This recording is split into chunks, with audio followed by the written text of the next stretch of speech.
Welcome to Cognitive Vigilance Podcast. I am here with Kyle, Rin, and Julie. Julie from the Mystic Sisters. I actually watched some of your podcasts. You want to give a little bit of a spiel? Who you are, Yeah, what you do? yeah, I can give a spiel. Yeah, my name is Julie. I'm a writer. I have a podcast called The Mystic Sisters with my identical twin sister. I was wondering if you were twins. I was like, they look so much alike. And I asked my boyfriend, I was like, are they twins? He's like, I don't think so. And I was like, that is wild. He said no. Oh my gosh, He didn't think you were. So I was like, oh, kind of cute. Yeah, we're twins, so we have the same mind. We're a little different, but anyway, it's fun to podcast with her. We're both very creative types. She's an artist. We both are fire dancers. We're writers. Yeah, so we really are interested in like culture and politics and relationships. We like exploring ideas. Yeah, so I hope that's a good enough intro. You're a fire dancer. That's awesome. Yeah, we like circus arts, so Yeah. yeah. I date a fire dancer. I have some of their furs in the corner right there. Oh, I don't have any fur. Oh wait, no, I do. I have fur coats. That was a lie. I have fur coats. I don't wear them fire dancing though. But Yeah, yeah, there's not usually mixed, but it's the places people go when fire dancing is happening tend to yes, fur coats. yes, I that's feel right. like that's dangerous. Well, yeah, it's usually like camping, like festivals and stuff. We don't really go to places like that anymore. We try to fire dance at like our local festivals and stuff here in the Rust Belt in Pennsylvania, and these people are like they've never seen anything like it. But the closer you get to the major cities, people are a little more familiar. But around here, they're just like, "What are you doing? Where did you learn that?" I don't understand. What's your weapon of choice? Are you hoops, fan, poi? Fans, poi, and hoop. Yeah. Love it. Yeah. So we do that. And then Amy's a painter. She paints a lot of religious iconography. And then I'm a writer. I work for All Sides. We rate media bias. So I'm the director of bias ratings there. We got a retweet from Elon Musk last week, or twice in the last 2 weeks. So my life was blowing up last week because he was retweeting some of our bias data. So that's what I do for my day job. But yeah, lots of interesting things. Yeah, that's super very cool. I know did you recently convert to Orthodox? Is it Eastern Orthodox? Is that? Yeah. Yes, Eastern Orthodox. And that's kind of one of the things that sets me apart from the fire dance communities. They don't tend to be religious types. So yeah, I converted in 2021 to Eastern Orthodoxy. Oh, it seems like I would imagine probably a lot of those fire dancing people are probably a little bit more new agey, as in the spiritual, not religious sect. Yep. And there's like a lot of like psychedelics and like paganism and stuff like that. And I was kind of anti-psychedelics. Well, it's a complicated topic. I was just thinking about this today because I don't think I would be spiritual without them because it like opened me up to the fact that there is a spiritual realm. But I think the average person maybe shouldn't. I don't really believe in the normalization of psychedelics. I don't know that I think the average person should be doing them. And I think they can open you up to the spiritual realm where you might be encountering angels or demons. So, and I have a lot more to say about the culture that crops up around psychedelics, which I think is largely bad.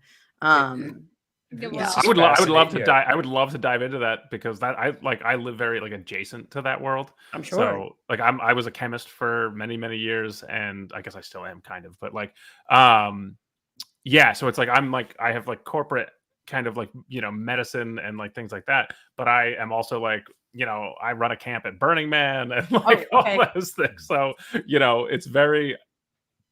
I would be happy to dive into that sort of stuff if we have time. Yes, I would too. It's a fascinating topic. I can tell you what Christians tend to think about it. I can tell you what I tend to think about it. And I spent a lot of time in the Burning Man scene. So and a lot of what I saw there pushed me towards Christianity, actually. So yeah. I get that. It's kind of fascinating to me because I've seen that story arc with quite a few people where they kind of go through a psychedelic period and then end up at Christianity, which is like, in my mind, and this could be because I'm just on the outside looking in, that doesn't seem to connect because I think a lot of people typically associate drugs with more degenerate activities. And I'm not necessarily saying that in like, this is a morally bad thing, but like they wouldn't necessarily group that in with like high upstanding moral values. So like Right. when I hear people that kind of like make that leap from psychedelics over to being highly religious, like it's always seems strange to me. And I'm agnostic. I've never done, never smoked marijuana, I've never done any psychedelics, never smoked a cigarette. And just like that kind of stuff, just it just never made sense to me looking at Kyle, it. you're so good. You've never even smoked a cigarette. Nope. It's so I am so drinking interesting, alcohol Kyle. though. I've never seen a correlation between the moral values. Like I feel like because I was raised very Catholic, so I don't know if that's like a Christian enough or the wrong kind of Christian or whatever. But Sure. I saw plenty of like good moral people in that space and not very good moral people in that space, and the same thing, like to me, like the hippies who like are just like trying to be good and like have upstanding sort of like character, even though they're like, I'm just as good living in the woods eating mushrooms every day as I am fucking being like a helping person, or like people who just love to take advantage and like kind of, I mean, like the community loves to foster kind of like, there's a whole like subgenre of people who like, I hate the word mooch, but like, No, that's it's real. like, Yeah. you know what I mean? It's like, oh, how can we get in on that? Well, that's the thing. That's the thing with the word degenerate. Like, I think I think what it is for me and for other people like me who kind of came out of the new age psychedelic scene and moved into Christianity is that we saw the shortcomings of those belief systems, because we saw things like what you saw, which was people that were not generating. So they weren't generating value in the community, or the moral code by which they were living was not generating anything fruitful in their lives. So whether that be like families or children, or whether that be like just the ability to, like, I don't know, like hold down a job and like be useful to the people around them. That word mooch really resonates, because I saw that a lot as well. It was like people that were just kind of there to take, and they weren't really thinking about how they could enrich the lives of people around them. So I think that there's something about psychedelics where it erodes your sense of boundaries, and it actually encourages you to break down boundaries and think that that's virtuous, and that's not always a good thing. Like our boundaries have a are, place. and so I saw that a lot, and I think that really like contributes to the culture around like psychedelia and new age. And I'll tell you, the thing I like about the psychedelic new age culture is these are creative people. They have a sense of like aesthetics. They like to dance, they like to make art, they're not afraid to express. I love that. And you see, especially in like Protestant Christianity, there's this like kind of like almost a rigidity and a lack of aesthetic. And I like to distinguish amongst Christian doctrine or Christian like denominations, because they're all very different. And something I really liked about Orthodox Christianity is it still has a place for aesthetics and beauty, which is something I really liked in the New Age. But in Protestant Christianity, you don't have that. Like their churches are very like white blank walls, and like there's nothing visual in their churches. It's all about the word, and they're always talking about the Bible, and there's no sense of beauty. So I appreciated that about the psychedelic scenes. People are very visual. Like, they like creating beautiful patterns with their poi or their fire dancing, right? Or like whatever it is. So I think that it makes sense that people who are like new age or into psychedelics would like come towards Orthodox Christianity specifically, because New Ageism borrows from Eastern religions, and Orthodox Christianity is Eastern Christianity. The origins are in the East. I mean, think about where Christ came about, right? Sure. In the East. He didn't show up in the West. He came out about in the East. So it kind of is like closer to the spiritual root of the thing that's true. So I don't know. That's what I would say. But gosh, there's a lot there. Yeah, I got a few more things I want to add, but I want to make sure Brady gets her commentary, and I feel like she's sitting on a lot. Well, no, I consider myself a Christian, but I'm non-denominational, and I don't really subscribe to any denomination, because I don't believe in like this concept of like orthodox, because I think like the orthodox was after the original of what people say the orthodox is. But that's my personal opinion. I don't really want to go down on like a too religious rabbit hole here. I grew up like fundamentalist Baptist Christian. My mom was a Catholic and converted, and then I actually became agnostic, kind of fell away from my faith. My faith has kind of developed a lot within the past 5 years, and I consider myself a Christian, but probably most Christians would not, because it's very complex. And I also love psychedelics. So but I agree with you in regards to that. Well, I think that moderation is key here. And I think that psychedelics should be treated in a very sacred way. And that's one of the big issues with the psychedelic community, is that it doesn't treat psychedelics sacred at all. And I think that kind of changes the vibe of it. I have 100% experienced what people might call demons or aliens. I have also done DMT and had like the most profound like religious experience of my life. So, it's all but I do think there was a time when I was abusing psychedelics, and it definitely did take me to a dark place, and it's something that I just hold with respect, but something that I try to be very careful with. And I think that that's kind of what people need to do, is kind of treat psychedelics with more respect, and not it shouldn't be a party drug in all right. honesty. Yeah. Right. I totally agree with that. But yeah. I obviously Rin's gonna disagree. Like, that I will like here's it's not that I wouldn't like microdose mushrooms or something in those types of settings, but like, do you think it's a good idea to take like an eighth of mushrooms at a party? I just think that sometimes that's not a good. No, I agree.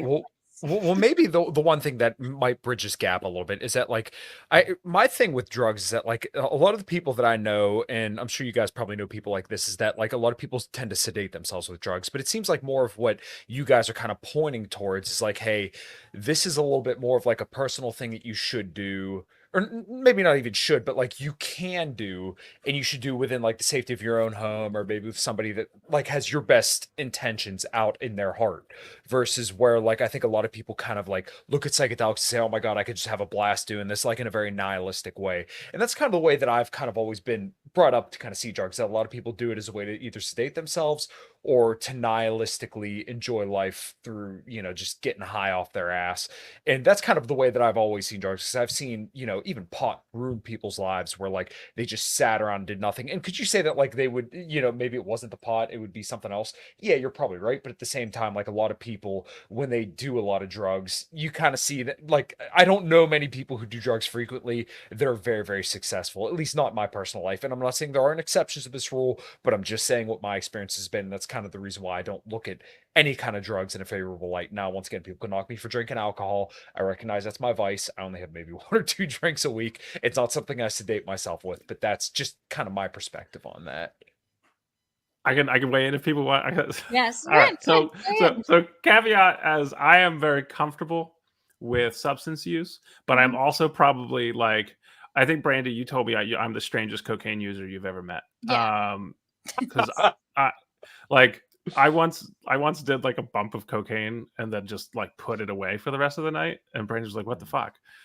Which is not how most people use it. But I have a very like healthy respect and fear of many of the substances, and as a chemist, I'm often much more aware of how dangerous these things are.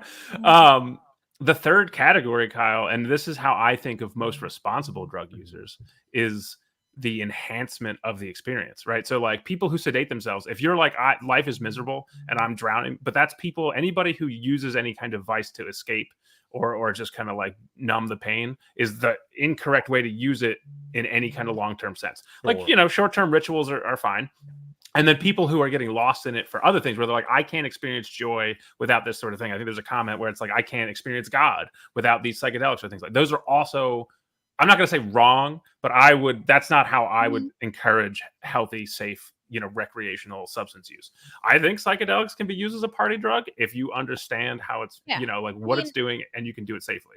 I think that I have like a whole hierarchy of like what's super safe, what's super dangerous, and it's not necessarily the most like, like intuitive one, how people would line that sort of stuff up. I just think it's like, to me, the culture around drug use, both in like, the psychedelic new age scene and in general, like I have seen people put horrible, horrifying things in their body. I'm like, come on, there's no way you have any like, sort of caliber and belief that that's like, sort of pure or even close to being like, some kind of thing like that. But I I do think, you know, I look at it as like a modifier. Like, I'm a big believer in ritual, and they can be a part of that in a way that's like, you know, there's a time and a place, right? And I think I'm not one to shy away. And so as somebody who's like, you know, I'm coming up on 40, it's very rare for me to do like drugs. It's very rare for me to even just be like kind of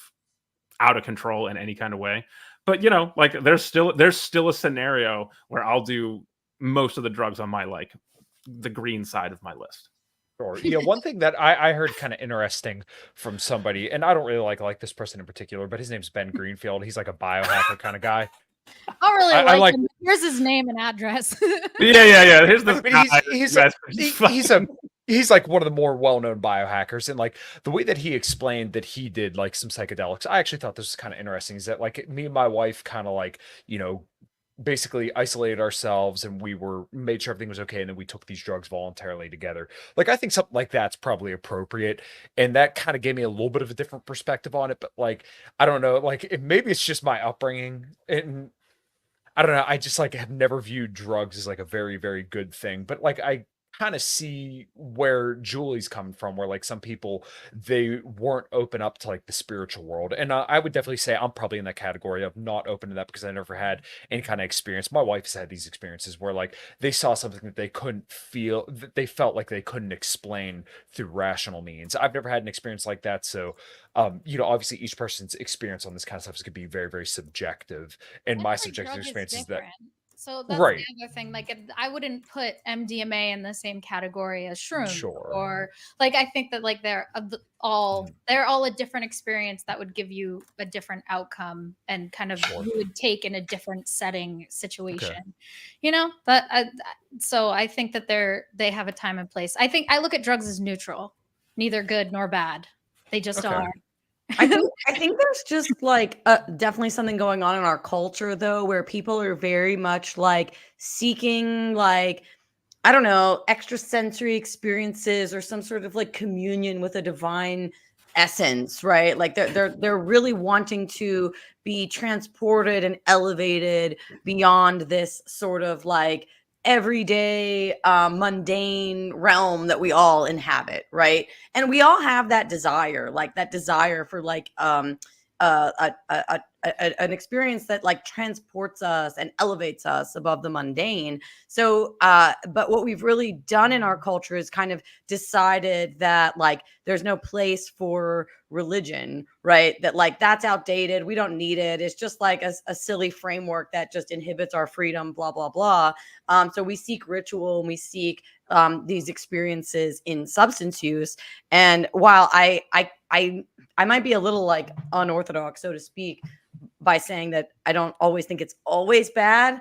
But I think in general, it's bad that our culture has gone in that direction towards like drug use and psychedelics being like kind of the norm, or like at least like super accepted, while we've denigrated religion or religious experience or like any sort of ritual that you would find in a church, right? And I don't think that all rituals you would find in a church are equal. I think a lot of them suck and have stripped away like an actual like sense of divinity and are basically just like a Bible lecture, and you don't really actually feel transported at all. But one of the reasons that so what I used to do whenever I was really into the psychedelic scene is I would like go to a show and like take psychedelics, and I'd be like, oh, this is my church, like the DJ is the shaman, and yeah, and this is my church, and this is how I worship and connect with the divine. And in a way it's like, well, okay, but then I quickly found it was sort of like a dead end. I had the opposite experience of that. What's that?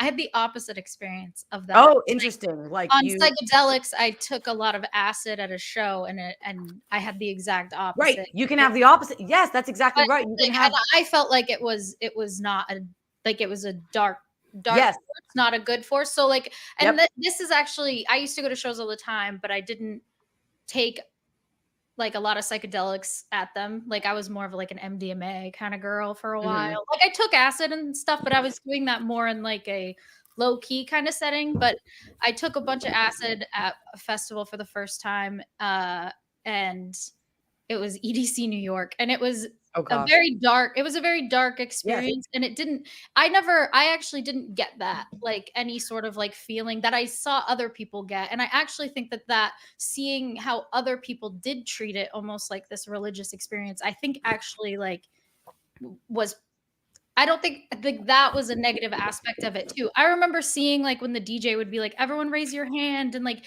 it was like everyone was doing what the Yeah. DJ did, and it felt like this weird form of, like, brainwashing, and Yep. it's a very No, I want to totally validate what you said because that's where I was going to go, is that it's actually like a dead end, and you'll find that you'll often have these dark experiences where you sense this darkness, like, and there's even like even with the people around you, you sense sort of like a hollowness or like a searching or like just something where like we're all here and there's the DJ and the drugs and we're all like seeking this divine experience, but something's off, like something's missing, and you can be tricked for a while into thinking that it's what you're looking for. I think a lot of people get kind of stuck there, but then you have these dark experiences where you like sense a dark energy, or like you have like a bad kind of trip, or like so. And I've had the same experiences where I'm at a show and I'm like, something's weird here. Like I had an experience where I thought I was in like purgatory. I'm not Catholic, so we don't believe in purgatory, but I felt like I was in this space between realms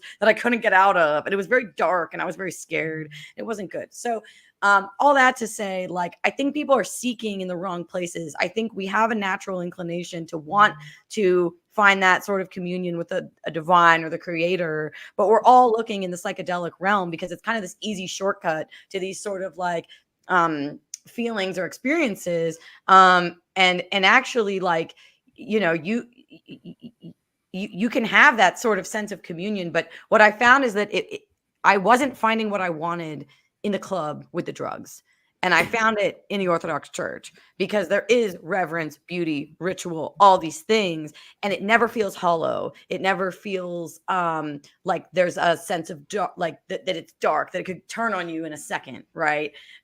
So I don't know. It's just like I've been through both of these realms, and I kind of concluded that like we're kind of seeking in the wrong places. I don't want to say that your journey is bad, right? Like people that are exploring psychedelics and stuff, it's like, well, maybe they'll end up there like I did, but at Christianity or whatever. But I just ultimately felt like it ended up being pretty hollow.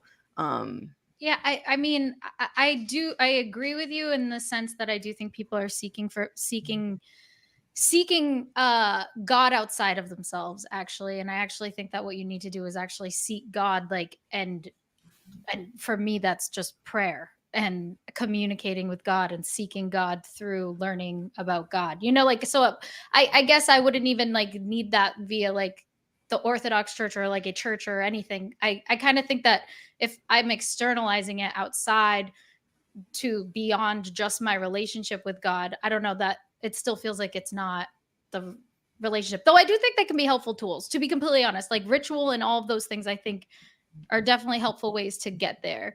But I guess I can see how, I think a lot of people get distracted by that, as that is the communion with God, if that makes sense.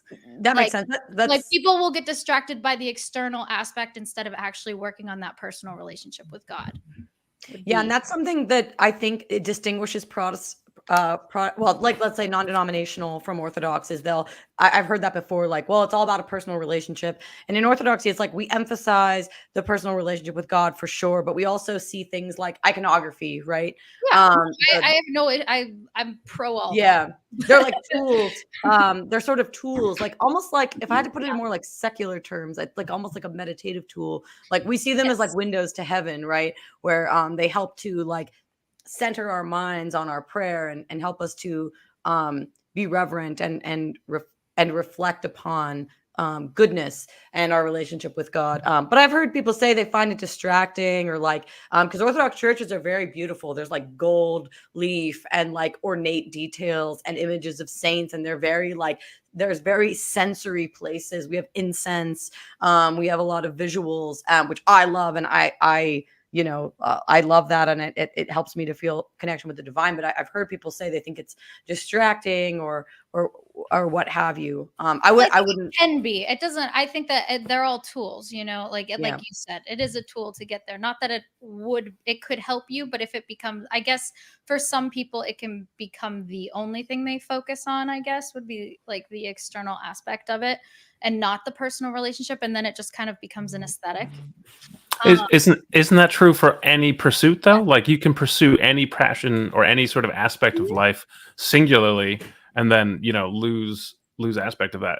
I would be curious, if like is it community, is it purpose, is there because there's so many aspects, like even talking about like the music psychedelic scene, that then like people do that for a while, they party, and then I guess they tend to pair up, have kids, and then like they phase out of that scene.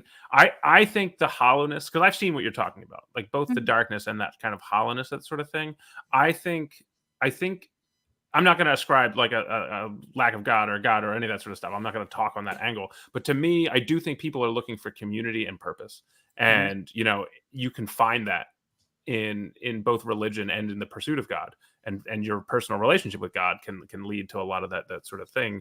But I'm always curious if, like, I love having like my own personal transition out of the kind of like the regular space of that sort of thing is more art, more creativity, and more like just kind of like, I don't find myself in the mosh pit doing drugs, ever anymore, but I still support the people who do and enjoy it and that kind of thing. And I still try to find my own space in like my community, the cities I live in. Like I love trying to create, things that just improve other people's lives, whether it be fun, small, whatever. Like Kyle's a musician, and I always applaud anybody who has like any sort of creative output that brings joy to people's lives. Yep. I think that to me, that's how that's my relationship to the spiritual and to the divine, that kind of thing. Like, am I bettering, other people? Am I helping, or that kind of thing like that? I don't know. Well, I used to go on Sundays and I would meet up with all the flow artists, right? Like all the people spinning poi and hula hoops and stuff. We would meet up every Sunday in the park. And that was like my church. It was almost like I was like built for seeing the same faces every Sunday and going to do something that had me feeling connected to God.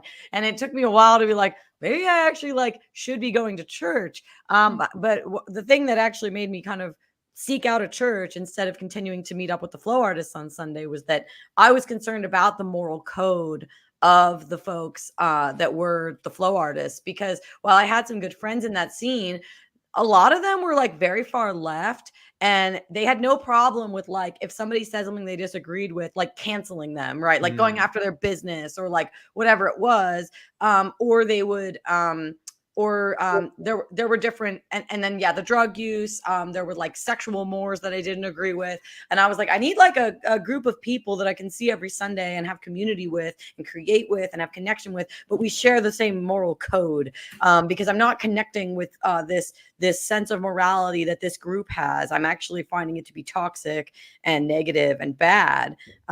So that's kind of what led me to this journey of trying to actually find a church. But I totally agree with you around like the creative aspect, and creating community. And we're like really, really built for that. And I think we're more atomized than we've ever been, possibly in part because we've let go of religion. I don't know. So I wanted to ask you. So I did see you, because I've stalked you. I've been stalking you. That's what I do. Whenever. Wait, who, me? Stalking you? You guys all know. Okay, great. I just stalk. That's what I do. Like that's what the internet's for. I'm like, I'm gonna stalk you a little bit. Julie and I are kind of tight, so it's okay. Don't worry. You're like 10. I always tell people like Brandy is like my younger sister, although she's older than me. So like I don't know. I take responsibility for Brandy in some ways, and then obviously, we do the show together. So Julie and I are tight. Everything's good. All good. Stalk away. I saw a tweet you made, and it said, "Casual sex and hookup culture erodes the potential for long-term relationships." Yes. And the one thing I wanted to ask you, and I actually want to get everyone's opinion on this. Like, what does hookup culture mean to you? And when do you think hookup culture started? Like, because in my opinion, I think that hookup culture is not new. like it is I would say different than it has ever been because of the internet and technology and the way that it is presented currently in our society. But I don't think it's new, because I think that hookup culture has kind of always existed. At least there's In always some been that kind of capacity. drain, like, yeah, there's always been some kind of hookup culture, I guess. It just hasn't been like as, I guess, exposed to us as it is right now. And because right now the internet shows, I think, the shadow and the everything, everything is at the forefront, and because even the darkest aspects of us, I think, go viral, because the darkest aspects of humanity go viral because that gets clicks and people want to see what they can react to and kind of have a People get reaction. turned away from a dumpster fire. Yeah, exactly. So, what does hookup culture mean to you, Julie? Yeah. Okay. Well, I'll tell you. I guess I'll start with the second part of your question. I think sexual promiscuity has probably always been with us. I think it has been, and like, let's say, sexual immorality, and y'all might define that differently than I do. But I do think it's a thing. And I can talk about how I define that. But I would say that I think hookup culture really started, I would guess, and I could be wrong, at the invention of the birth control pill. Around that time, hookup culture was able to flourish and really reach the mainstream because the threat of pregnancy was diminished from a sexual encounter. So today we don't have the threat of pregnancy because the birth control pill works so well. Most women are on it. I fact check me on that, but I think a lot of people are. So you no longer have the threat of pregnancy to reel in sexual behavior. So I would say somewhere around then, I don't know what, the 70s, it probably started. That's kind of when we pinpoint the sexual revolution. And so to me, hookup culture just means living in a society where there are sex is low cost and low consequence in some ways and high consequence in others. So I think that there is no longer the threat of pregnancy, so people can kind of have sex whenever with whomever they want, and they can take sex outside of the context of a committed relationship. That's what hookup culture is. Ubiquitous sex outside of the context of committed, monogamous, long-term relationships, and outside of the context of marriage, which is what a committed, long-term relationship, that's what it used to be. It was marriage. So I would say that's what it is. And I think there are serious spiritual consequences, relational consequences to that culture that we've been living in. I think it causes a lot of hurt. And I think that it causes people to be hurt. I think it causes women to feel powerless, because they feel like they have to give men sex because all the other women are giving it. So, if I don't, he'll just go get it somewhere else. So I'll just give him sex, and then he has no incentive to commit, because he can get sex anywhere. Sex used to have a very high bar. Men had to reach a very high bar to access sex. They had to have a job. They had to be physically fit. They had to be moral. They had to be trustworthy. They had to be like good people, in order to access sex. Now you don't have to be any of that, and you can access sex because in the past, the threat to the woman was pregnancy. So she had to be really choosy about who she let into her body because it could result in her having a child with this person. So the men had to be better and the women had to be choosy. Now the men don't have to be good and the women don't have to be that choosy. And you just have this like mess where like everybody's getting rewarded for nothing. Well, the men are getting rewarded for nothing, for doing nothing. Hookup culture is like, here's a reward for doing nothing. So I could go on and on about this, but I think that's what it is. I think it's largely bad. And I think it's causing there to be a lack of family formation as well. I think young men are very non-committal in this environment. I think women want committed relationships, but all of the factors that are contributing to hookup culture are also contributing to people being kind of like averse to commitment. There's less incentive to be committal, let's say. Rin, what's your opinion on hookup culture? I wasn't sure we were going to go in that direction. So I am non-monogamous and I live the life you just described. But I hear that and it's interesting. So let me think. First of all, do you think there are any positives to the sexual revolution and like kind of like modern day hookup culture?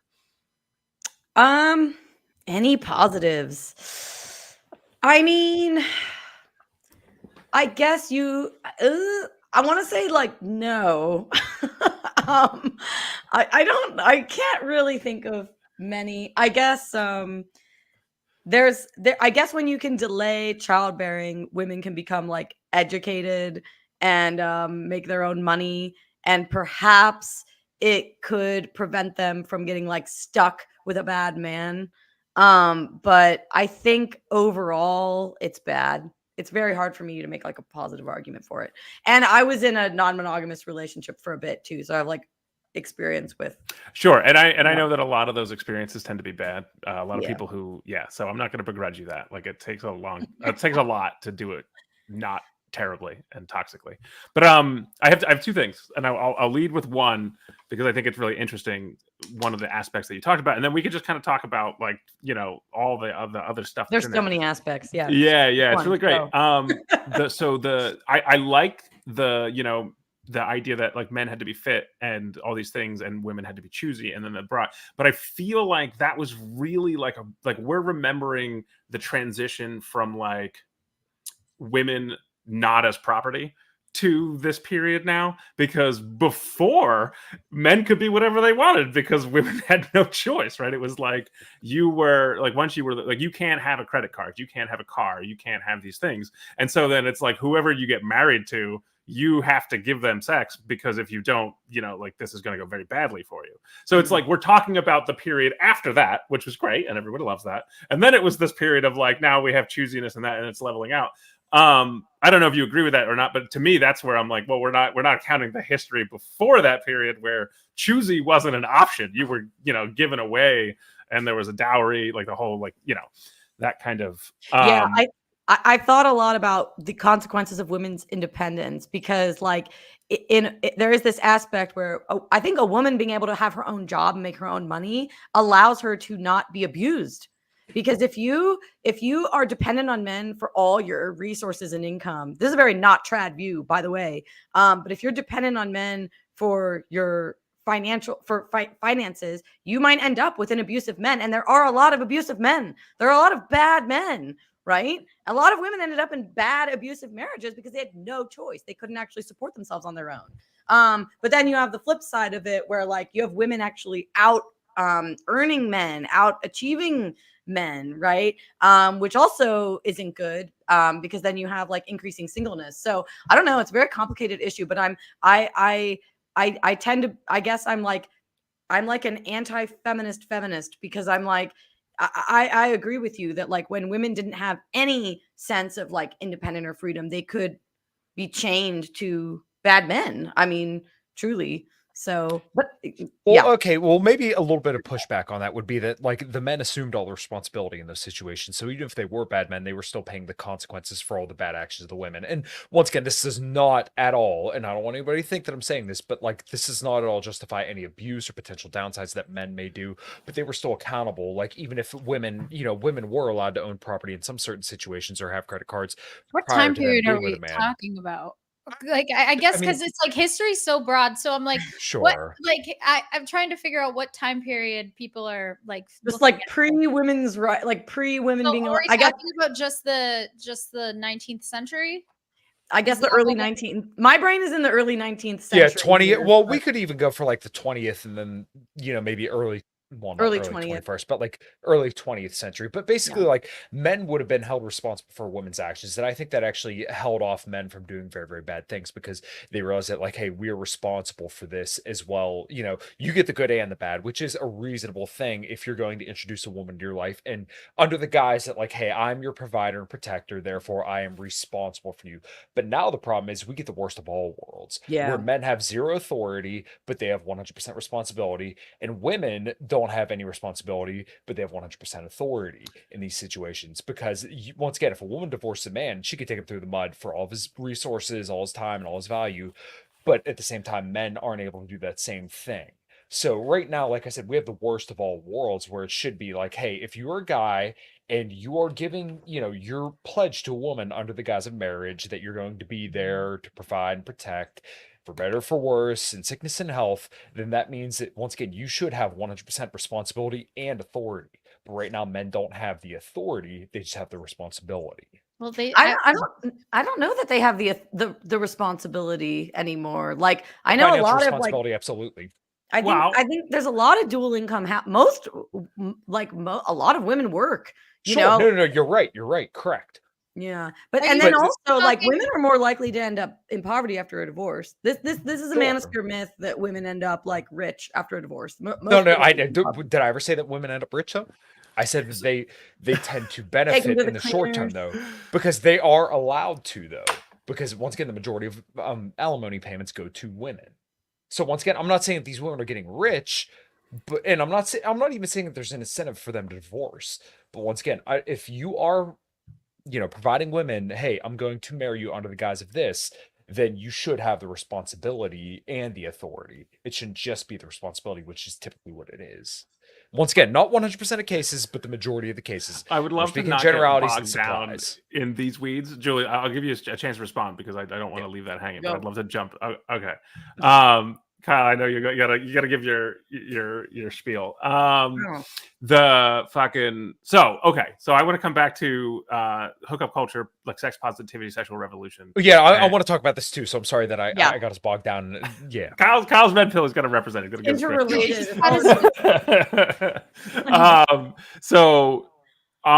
So my thinking is this: we are in a big transition period, right? And a lot of people are really figuring things out. Like we've gone from a very structured society with clear, like alternative, like basically anybody who and this goes for like LGBTQ, like all these aspects of things where that was always a counterculture choice, right? And now there's a lot less of a majority held by any one sort of thing. So even if you still have kind of like the nuclear family as the kind of like norm, it's so much less of that it doesn't have the overwhelming majority. There's so much, like, it's crazy to me that poly has TV shows. There's like non-monogamy, you know what I mean? So it's already something that's super rare to me and is not meant for the vast majority of people anyway. So now you have all these people trying it out. It's all these different, because everyone is very lost. And I hear a lot of things from like trad, the right, and the, like there's a lot of these things that everyone's kind of trying to say like, well, all these negatives are because of these changes, and here's the right way to do these things. I do think the change is good because where we were coming from wasn't working for enough people, right? So like it was working fine for a lot of people, and a lot of that structure was working really well. But I actually wouldn't hate a realignment of a lot of the archetypes that we used to have without with a lot more, with a greater flexibility. Like I want to see a return to third spaces, like a return to like let's have these community gatherings and where people who share moral values or religious, whatever the case is, people come together. But I want to see that tempered by the kind of like it doesn't need to be the new age, like that's just one of many in the pot. But I want to see a greater acceptance to modern sensibilities and some of that like greater tolerance for just like weirder humans making their own choices. Like we were really big on conformity to the point of like, if you deviate from these archetypes, you are bad, and we will like, sometimes cause bodily harm to you, right? Like it's like, oh, you're so different. I think the sexual revolution is or started directly as like a revolt of that sort of thing. Like we're told not to have sex. That's what was that? It was. Yeah. So the Feminine Mystique was written by Betty Friedman, and that was the beginning of the sexual revolution. And that was what catalyzed it. And it was because a bunch of housewives were unhappy. Like that's what the entire book is about. Like it was people that were in those kind of nuclear family. But I would say that was because the concept of the nuclear family too doesn't work, in my opinion, because families before that, there was like extended family and everything. Like it just became, everyone was just like living within like these bubbles, and it was a housewife at home alone with nothing. I'm, in my opinion, one of the benefits of feminism is that I do think that women do want to self-actualize. And that there is an aspect where everyone's like, well, motherhood, that's your self-actualization. But I think that there is there's something else there too, like we also have interests Yes, outside of yes, motherhood. Like, I yes, know I that's agree. hard for people to hear, but Yep. like we do. Like Yep. women have intellectual or creative interests that they would also like to pursue. So Yes, I totally agree with everything you said. Like, I think the nuclear family is an aberration. I think that I understand why women revolted in that structure because they were lonely. They were lonely. They were understimulated. Like, children are there's no wonderful. Twitter for them to vent on. Well, yeah, and it's like children are wonderful, families are wonderful, but like you need children cannot have an adult conversation with you when you are alone with children all day. That's not like intellectually stimulating, and women are smart. Women are like, I know it would be so convenient if women were Not just all like, women. No. yeah, well, fair enough, but like, but it would be so convenient if we didn't need any like intellectual stimulation and we could just be totally 100% happy being isolated, child rearing all day. But most women find that really lonely, and I hear from my stay-at-home mom friends that they're lonely and they want adult interaction. So in the past, it was like all the women spent all day together, like washing and cleaning and cooking and raising the children, and it was like a gender clan. And then the men were off building and doing whatever. And then at night they would all come together. And like that to me sounds great. But this like nuclear family like aberration of like I'm alone in a house with a child and I'm atomized from like everybody else, all the other adults, and I'm alone here. Like I understand why women were going nuts, right? And it's true. Like I while I believe in the importance of like family formation, I'm also I'm against this idea that women's only role is mother. I think that's an important role. That's a role that we should revere.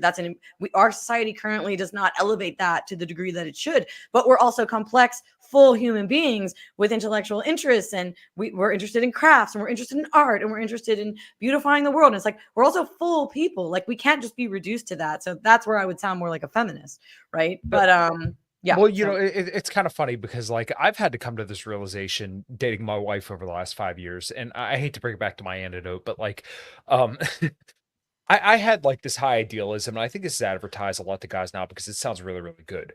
Um, in your early 20s, a lot of guys I think do want to have like the trad lifestyle, and especially now because like we're having this counterculture revolution essentially, especially under Trump, where like a lot of people are saying like we want to return to right-wing values, Christian nationalism, throw these bitches in the home and let's knock them up and leave them to raise kids, right? This is what a lot of guys like. And like there's something honorable about that, and I think there's something beautiful about that. But like what a lot of guys need to understand, and I've tried to like impass this upon younger guys, like this isn't gonna happen. You are not that guy, and she doesn't want that. So like my wife today had literally just told me that she talked to the chief of police in the township that we live in, and she's probably gonna end up going be a cop. So now like I've even pissed off more libertarians, but I'm perfectly okay with that because guess what? She wanted to do this since she was a kid. She's an EMT now. This is a better career path for her. It's gonna provide us better benefits, and then she's gonna have maternity leave so that when we have kids, we're gonna have great benefits and we're gonna have a more successful family this way because she's gonna have maternal leave that they pay her for as a police officer.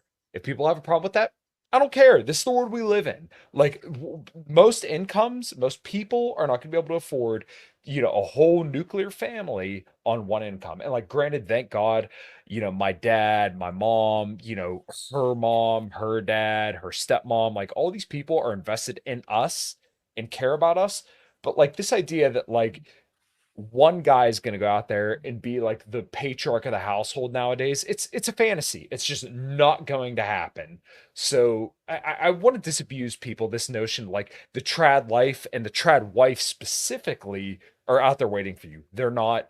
This is a fantasy. You need to get over your own narcissism. You need to get over yourself and realize like this is a reality. You have to accept things for what they are. Find a woman that you can get along with and kind of like enjoy her presence and understand that like she may not want to stay at home. She's going to want to have her own life, but you want her to complement your life in that respect. And you want to realize that like, hey, she has her own agency. She can do whatever she wants.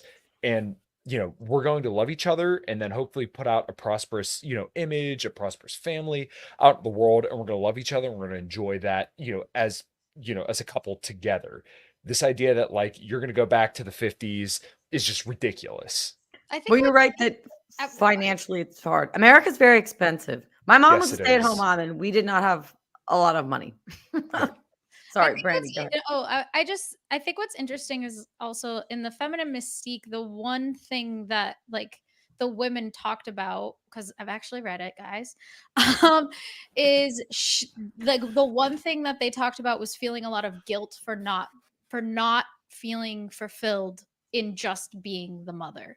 Like that it was, if you read the book, it's actually, because I expected to hate it, to be completely honest. And I read it, and obviously I don't agree with Betty Friedman in a lot of fucking ways. Okay. I think she's an insane commie, to be completely honest. But the book itself is thought-provoking, and especially when you look at what the discussions are right now in regards to trad, like, it's like nothing's new, right? People were having those conversations then. Like, this is still, they were talking about this then, obviously, but it was from the other angle, right?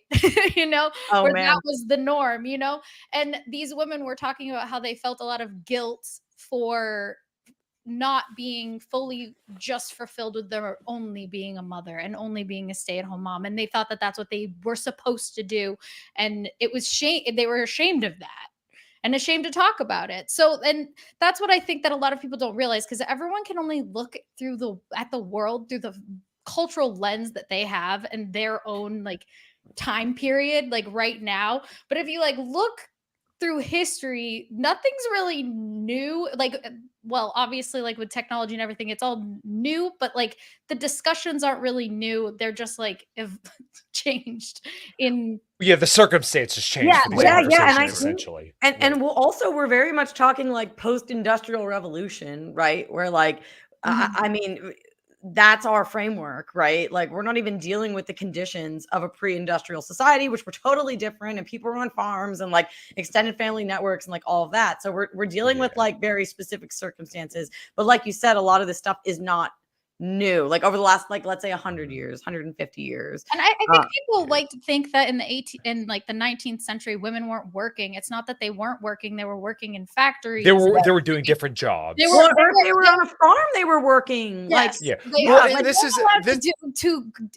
to pursue intellectual jobs. Like, there was a time period when they weren't allowed to be lawyers or doctors or these types of things, right? But they were still working, and the Industrial Revolution was part of that. And I believe the Industrial Revolution was a net positive. So right. And well, I largely agree with that. And like another thing that people don't really talk about a lot is that, like, as countries more and more industrialize and they get more productive and people's standard of living goes up and up, they just tend to have kids less, because like, hey, back in the day, you needed a lot of kids to kind of help with the farm and all that stuff. And like, look, I want people to have kids. I want people to have happy, beautiful families.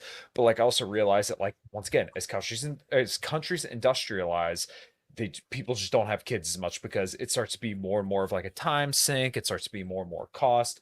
Like, you know, I would love for my wife and I, you know, for my wife to stay at home and raise 3 kids. But I realize, like, hey, once again, she wants to do more than that. She has, you know, a vision for her own career, and she wants to have kids at the same time. And like, I used to think like, hey, you know, sending kids to daycare was the worst thing in the world. Is it optimal? Probably not. But at the same time, like, you know, a mom working, 100 hours a week, raising a kid probably isn't ideal either. So like, if you have both parents in the house, you're generally going to figure things out, as long as like you have a good network around you. So like, regardless. Yeah. I just want to address one comment. Read here we go. By Rachel Wilson. I actually have read it. It's sitting beside my bedstand right now, and it's a myopic view of history. You can have two incomes and a parent staying at home if you guys just increase. That's a creative solution. We like that. I like that. Yeah, I like that. Anyway, I don't want to go down that rabbit hole, because I mean, like, I feel very lucky that my mom stayed at home, but we definitely, like, we didn't have a lot of money. Like, my dad is a high school teacher, right? So yeah, and you can make those sacrifices to make it work. But I do watch my friends who are on one income and have a stay-at-home mother, and it's hard, and they're worried about money. Like, America's expensive. It's really expensive. Housing costs have not like kept up with wage increases. Like, it's tough. We're in a very like difficult situation, and I went from being very like trad to having just compassion for the difficulty of it all, and for the difficulty of, I would love if all women wanted to do was stay home and raise babies, and that was the most intellectually stimulating thing you could ever do. But it's not reality, they do want to do other things, like you said.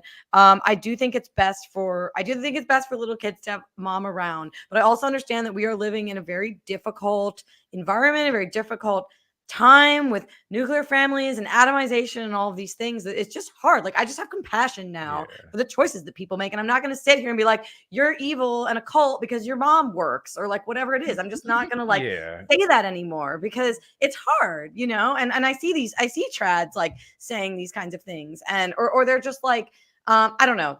There's just a standard that they're holding modern people to that's like very hard to meet. Yeah, they're basically the Daily Wire guys will tell, oh, just shop at Aldi's, don't go on any vacations, you know, just stay at home and do nothing. It's like, oh, like you understand that you're telling people to basically like take an axe to their lifestyle and just say you do nothing all day except for have kids, and then like, you know, I would hate for people to look back at their kids and say like, wow, I tortured myself for the last 5 years and did absolutely nothing to raise these kids. And like, look, I don't necessarily agree with that worldview, but like, I think that's what some people may end up kind of like looking at their motherhood as. If you tell them like, no, you have to stay home and just focus on your children. You don't have any autonomy outside of your, you know, worth as being a mother. Like, I think that's a pretty bad message to tell somebody. Like, well, then if that are person women gonna want to do it if you say to them like, you know, like, you're gonna have to have no life, you know. And I don't think that having kids means you have no life, but I'm concerned about some of the messages, like you're saying, that like if you tell people like, well, just be poor then, it's like, that's not an inspiring message. Like, people are gonna be like, well, screw that, I'm not gonna do it then, right? Like, so I don't think that like the trad like messaging is actually really like inspiring or helping people, to your point, because they're saying just be poor, you know. And it's hard. Well, so it's interesting that attitude about like having compassion for the choices and things like that, to me is the core of like really like I think a lot of like of the episodes we do and all the people we talk to, a big part of like what we really like need to latch onto is just like allow like space for people who are doing it differently when it's like not working well, like, or like if say like whatever, like people aren't monoliths, right? So I'm always like, I think people who like having sex are the exact same kind of thing. And what I think the pain and the suffering that comes from that is when people who are not that try to fit into that world. So like the harm that's caused by people like in hookup culture is because they're not people who are suited to hookup culture trying to exist in it, right? And so it's these competing kind of like what should be subsections of like the overall culture trying on these different hats, because we haven't figured out how to do it right. And we're not like, we don't have a lot of self-reflection where young people are going out into the world going like, hey, I think I'm a romantic and I would like to pursue somebody for 3 months. Is there anybody who would like to be wooed for 3 months? Is a different way than being like, oh, like, hey, because it's funny, like, I think like the wisdom on the internet is right that like, you know, women are controlling like the sexual things and the men are doing like, so you have all these things, but a lot of the very like pro sex people I know are women who are complaining about guys who are not the like they're like, oh, this guy like he's very clingy, like I just want to fucking get out. And like, you know, those women, they're the ones who are like, you know, built for hookup culture, right? And that's fine. Like if there's somebody who wants, like if there are women who want to embrace the spirit of hookup culture, which I know women who enjoy it and embrace it. Maybe there's a lot more men who think about the idea of it being more pleasurable for them, but that's because they're not reflecting correctly. Like I know tons of guys who love the idea of fucking lots of women, but want no other guy to have sex with the people that they care about, if that makes sense. That's the big gatekeeper. That's right. That's like all. I mean, like the biological truth is that like guys want exclusivity because once again, the biological drive is, hey, I want the kid to be mine. But like you said, you know, if you're going to engage in this polyamorous lifestyle where basically like you don't guarantee exclusivity both ways, then, you know, in some situations, you're typically not the guy who's going to inspire, you know, extreme loyalty from a woman. So you're going to have to expect that like, hey, if you want to keep all these people around, they're going to sleep around with other people. I mean, I think that like you're getting a little bit into like relativistic territory, which I don't really agree with, which is this sort of like idea of moral relativism where like, oh, just because it's like okay for me doesn't mean it's okay for you. And that's like chill and like teach their own. Can you elaborate on that? I'm super Yeah, so like moral relativism is kind of like the ethos of our age. It's this idea that there's no objective moral authority or objective morality, and that we're all just deciding what's best for ourselves as individuals. It's very libertarian. This is how libertarians think, and that's how they construct their moral framework. Not this libertarian. Well, okay, but it's interesting because this is how you get polyamory, because you get basically what you were saying, where it's like, well, it might not be good for you, but it's okay for me, so like it's fine. And I used to ascribe to that for sure, and I just started to see that like if you allow for that relativistic idea on a societal level, if that's the norm, you get cultural breakdown, you get civilizational breakdown. Like you do need, and I think to your point, there have always been outliers. I'm going to just say that right away. I'm an outlier by birth. My birth was an outlier. I'm a twin. Okay. Mine too. My birth. I mean, like the whole situation that I'm in right now is an outlier. So I understand. And I have such compassion for the outlier. I have such compassion for the weirdo, because I'm a weirdo. I totally get how it is when you don't like fit into the average and you don't fit into the mold. But I think when you start to culturally sanction the outlier situations, or when you start to elevate the outlier situations to bring them into the umbrella of the norm, you get civilizational breakdown. Because like one of the things that's going on with dating right now, with hookup culture being the norm, which has sort of arisen out of this like sort of moral relativistic framework. The thing is that you cannot opt out of hookup culture anymore. Like if you're in your, I mean, you can, but it's like very hard. And it's very hard for women to like say no to sex when everybody else is doing it. So what you really want is to set up a culture that serves the average person, the normie, let's say. You want to set up a culture that orients the average person towards the good, to what's good for them and to what they're built for. And I think the average person is built for monogamy and family formation and not sleeping around. So you want your culture to sanction that, and you want to keep that other stuff like down low on the fringes. Like you don't want to be like elevating that to be like allowing it so much, because you're just going to drive the average person down, or you're going to waste the average person's time having to figure out what the best framework is for a relationship. Because this is what happened to me. I was like, oh, well, like there's no like dating norms, courtship rituals anymore. So maybe polyamory is the best way, because like people are telling me that. So like I might as well like explore it and just see. And then I wasted like 4 years of my time because I was living in the ruins of a culture that was no longer upholding the courtship rituals, the standards, the monogamy. And so you're wasting people's time. The average person is going to be served best by monogamy, by keeping their sexuality to one person, and by not engaging in those like outlier behaviors. So it's very dangerous to start to sanction and normalize the outliers. Well, it's super interesting because the people who are pressuring people to have sex, monogamous people are much more inclined to pressure somebody to have sex. Like, so there's a lot of like back and forth there where, you know, like, I agree with some of what you said, and I don't agree that like there's I don't think we're living in a societal collapse. Like I don't think that like we have a cultural breakdown. Like I think we're in a cultural transition period. So there's a lot more chaos because like I do think young people are struggling. I do think there's a lot of these things, but that to me isn't like, you know, like cultural breakdown is like, although I guess there are I actually think we're having more of a cultural breakdown along political lines than we are along dating lines. Like I still think people are pairing up.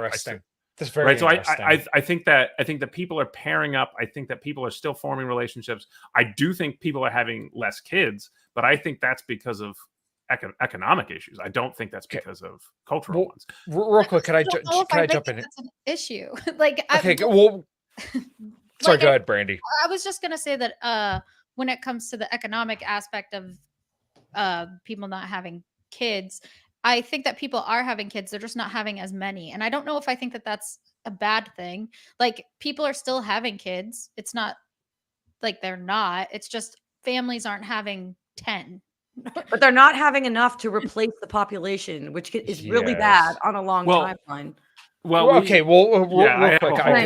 Okay, so like, I, in my opinion, I would like to see people have more kids because, like, I love kids. I love, you know, I love big families because, like, I didn't grow up around one, but like, I see the happiness that like a lot of people get from having big families.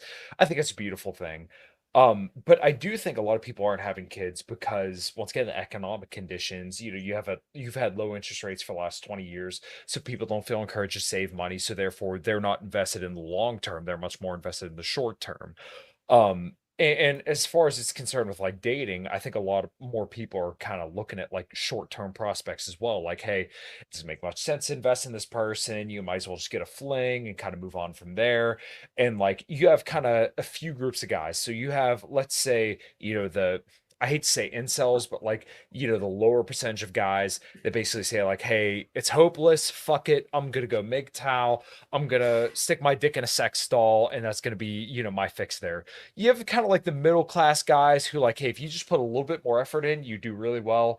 But like, like most of these guys are just kind of coasting along, and they may get somebody, they may do okay, but like they're not killing it. They're just, keeping their head above the water. And you have the top percentage of guys who are like, I could do whatever the fuck I want. If I want to settle down, I could settle down and have my pick of the litter, like whoever I want, whenever I want. It's right there. I got it. That's what I kind of think you see amongst the men. As far as the women go, like I think I can't quite, put a good finger on what the women are exactly doing, but I think it's more of like, hey, I would settle down in an ideal situation, but like, the perception amongst my peer group is that like we could always do better. But if a good enough guy comes along and I'm, in my late 20s, maybe early 30s, then I'll decide to settle down. But in the early 20s, maybe you're in like that part of your phase, you just kind of want to enjoy life and you don't really think about the long term. And I think a lot of this has to do with, once again, low interest rates and then kind of like changing people's perceptions of how they should invest their time and their money. So I just wanted to go back to the concept of moral relativism because I'm a libertarian and I actually don't subscribe to moral relativism because I actually think that the one key aspect of libertarianism is responsibility, and that comes down to personal responsibility and being responsible for your actions. And it doesn't work. Liberty doesn't work without responsibility. And Correct. the other aspect of that is, I think for me, one moral virtue that I care about is honesty. So like if we're going to talk about hookup culture and like sex work or drugs, right? I think the real issue is not being honest about these things and being honest about the consequences, the pros and the cons. And I think that real quick, Brandy, I'm sorry to interrupt you, but like also like when it comes to like sex work and OnlyFans too, because I think that's what not that that's like a huge thing, but I just want to make sure that point's highlighted as well. Yeah. OnlyFans, sex work, hookup culture, religion. Okay. Everything, right? Everything has pros, cons. Everything has its like whatever denomination you pick, whatever like whatever drugs you do, whatever, everything has kind of like what's going to happen. They're gonna have trade-offs, right? And obviously I'm not saying that they're all equal, right? I'm not saying OnlyFans is the same as religion, but I'm just saying that there are trade-offs to every decision that you make. And I think the big issue is with things like OnlyFans, sex work, abortion, right? Is that you're not being like that's in general, people aren't being honest about it. And even the people that are against that might be bringing up the consequences of these actions, they are exaggerating. Sometimes people are exaggerating the consequences, making things sound worse than they are in order to really push down how bad these push things their are. narrative. Yeah, exactly. And that's not good either. That's not good either because then nobody trusts you. Okay. I grew up in a fundamentalist Christian household where that was like the thing was just make things look a lot worse than they are. And then she'll never do them. But then when you find out that they're lying, you're like, okay, well, how can I trust you? I'm just gonna like now try everything because I don't know what's good or bad anymore. And so I think that's a big issue here is like a lack of honesty and genuine honesty, not like, oh, well, I morally oppose this thing, so I'm gonna say like it's destroying the West and it's the worst thing ever, because that's the narrative that you want to push. It's okay, truthfully, what are the consequences of it? And that's really how I approach when talking about sex work in general, because I think there's a lot of this, it's bad, don't do it, right? That's the thing. And it's like, okay, how about we get to like why and not just shame and not just say, I think that this is morally wrong. And I think like, what are the actual tangible things other than like on a moral, religious, whatever level of the consequences of these actions that are going to happen. And then when you're honest with people about that, they can make those decisions for themselves. which is the personal responsibility.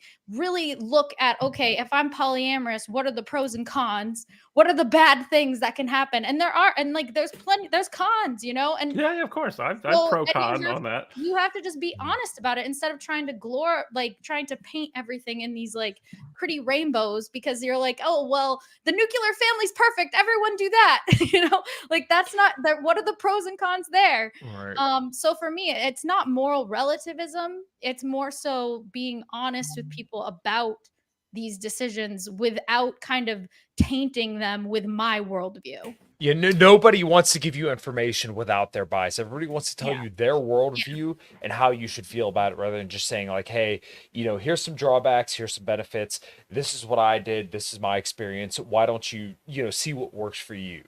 Right? Nobody wants to give you just like the raw data and let you decide what you want to do. Exactly. Well, I have a question because I'm an ignorant piece of shit. No, Ryan, you're amazing. Is there a moral absolutism that's counter to moral relativism that isn't divine? Like, is there a way to have moral absolutism as a philosophy that isn't coming from, like, I don't understand how like to me like morality is a human concept, right? Like, well, no, like don't hurt people. Dude, this has been a conversation. Yeah, this has been a conversation I've had for probably about 3.5 hours on my podcast within the last couple of weeks.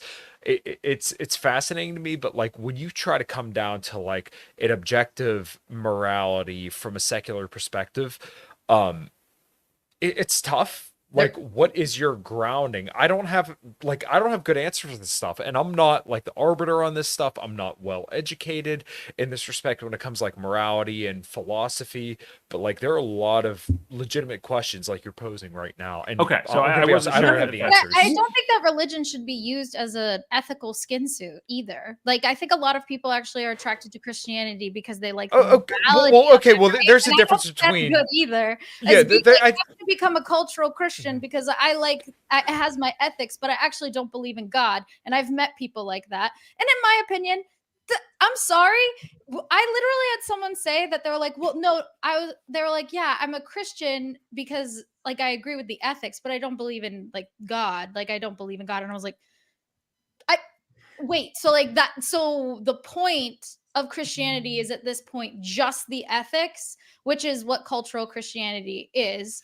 And I actually think that is also not good because that's missing the point and you're kind of like completely degrading it. Julie, I'd love you to weigh in on all this.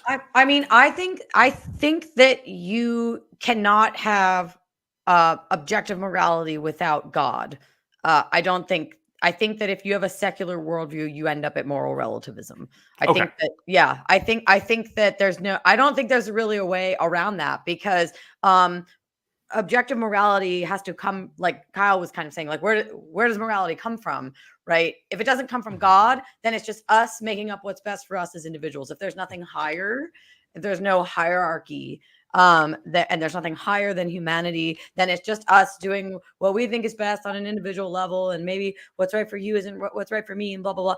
And obviously, like, yeah, there's some like shade of truth to that. Like, obviously, like what's right for me is living in Pennsylvania, but that's not right for somebody who's like from Texas, right? I don't mean I would have lived in Florida, so leave me out of this.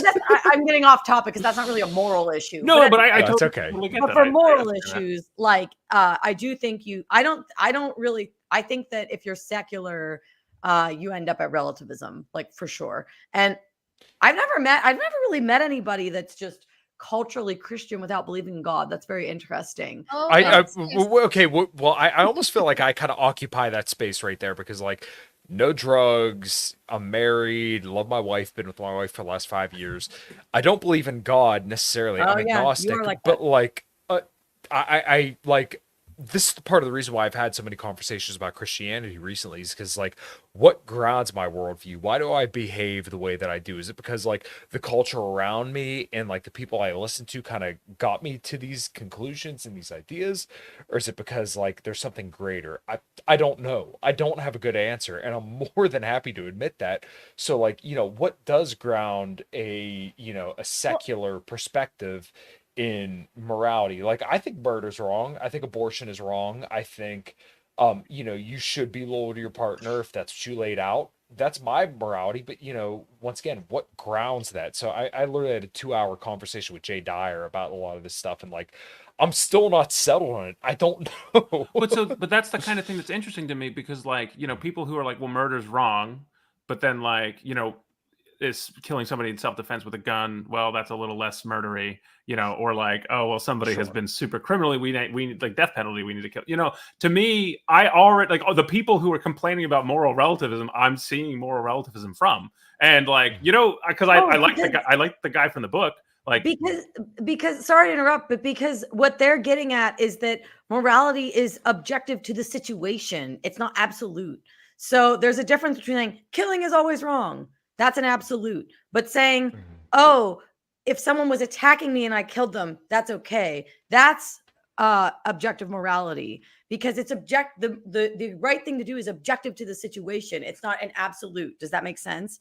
So yeah, I actually think people are consistent if they say there is a moral objectivity, and they say it's okay to kill someone who's attacking you, but it's not okay to just go out and kill somebody, because no, I mean, I agree with that too. I'm a big fan of that kind of autonomy and that kind of like, like that kind of thing. I guess like, for instance, like, our guy JC was a big fan of not doing the kind of thing, right? Like, he's like, no, like, I will not break my own morality to, like, I'm not going to quote the Bible of people who know it a ton better than me, but this is the kind of thing that I like.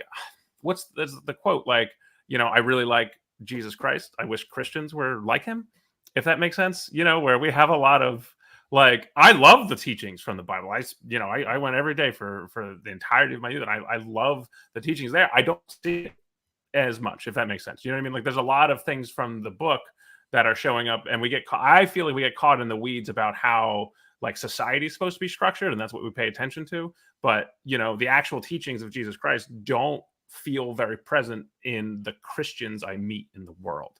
And that is not I'm not trying to like come at people. Does that feel accurate? But that's the whole thing, is like Christianity sets a bar, right? And it's Christ, and we're always trying to be like Christ, and the whole thing is that we are gonna fall short. Like, sure, and I humans are flawed. I deeply understand that. I'm a walking, exemplar of but like, I understand what you're saying in the sense that like when I joined the Orthodox Church, one of the first things that my priest said to me was like, okay, you're in the church, just so you know, there are people in the church who aren't good. Like, the church is a hospital for sinners. It's not a museum for saints. That's what we always say, right? So you're going to meet people who are waving. That's a beautiful way to put it, though. Really.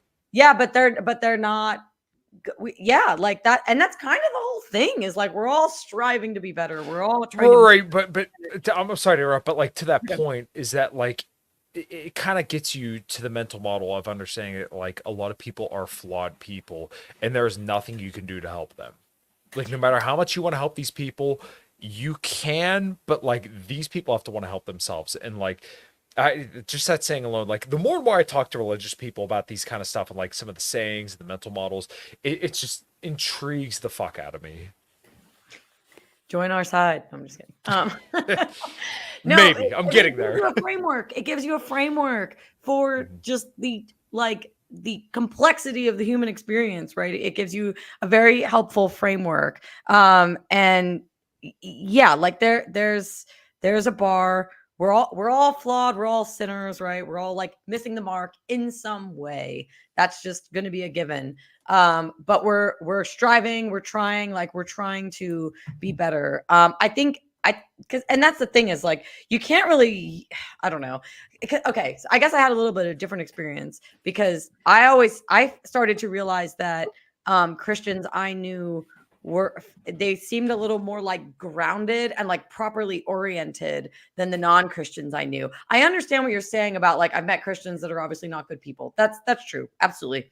But also I felt like there was like some sort of like gravitas, or like just something there that was like grounding them, like metaphysically, that felt more potent to me than anybody that I met who was following like the New Age or Buddhist path. There was just more of like an embodied sense that I was getting from Christians. I have no idea if this makes any sense to y'all. But that was compelling to me. And then also I found that their way of being was more fruitful, was more generative than a lot of what I was seeing in the other, like, let's say moral or spiritual paths. So, and just through life experience, I started to go, oh, because I was also raised Catholic. I'd be like, oh my gosh, that's why Christians said no sex before marriage. That's why they said, I was like, oh, they're right about everything. Like I never understood why they said these ridiculous things. And then I just got enough life experience that it started to make sense to me. So I don't know. I mean, Okay, well, I do think discipline has lost a lot of like value in our lives, and it's funny to me how much like, you know, like a lot of people's problems would likely be solved with discipline. And I think yes. any organization that offers And oppressing them discipline, out. Totally. yeah. I was So having it's this. go ahead, Sorry. Brandon. I No, was go ahead, Brandon. I was just gonna say that I was having this conversation recently about like the concept of sin, and it just the Greek word means missing the mark, right? And it actually comes from like the Greco-Roman culture, and it was used in tragedies to be like when like the guy would make a bad decision and it just like would bring them on like a bad path, right? Like a bunch of shitty things would happen afterwards. And I think that that's kind of like the point. A lot of people focus a lot on individual sins, and like they like focus on like the, you know, their disgust response to it, or like, you know, the Bible says this is bad, blah blah blah. But it for me, it's, I think, why is it a sin? And that should be like, why is it considered something bad, or why is it considered missing the mark, I should say. And I think that it's because like you make these choices and it's going to have a consequence, you know. and I think when people focus on like the individual sin itself and not the consequence of those things, that's where it becomes like a distraction. Am I making sense? Yeah, well, and you don't get to choose. We don't choose what the consequences are, if that makes sense. Like it just is, right? Yeah, It's it's just not like, always going like it's not always going to be this. I actually think that, especially in the Bible, it says in Romans, like the commandment that all the other commandments fall on is love your neighbor as yourself. He says like do not covet, adultery. It all falls on that commandment. And I think that that really is the point, is when you are doing these things, you are hurting usually other people or yourself in some way. Right? yes, But like, exactly. but I do think maybe there is, I wouldn't say moral relativism, but like, for example, what Ryan is doing within his life, right? It is, if it is invoking happiness and fruitfulness and it is not having negative consequences in his life, then is he sinning in that framework? I mean, I would say like, is he like, is he missing the mark if it isn't having consequences for him?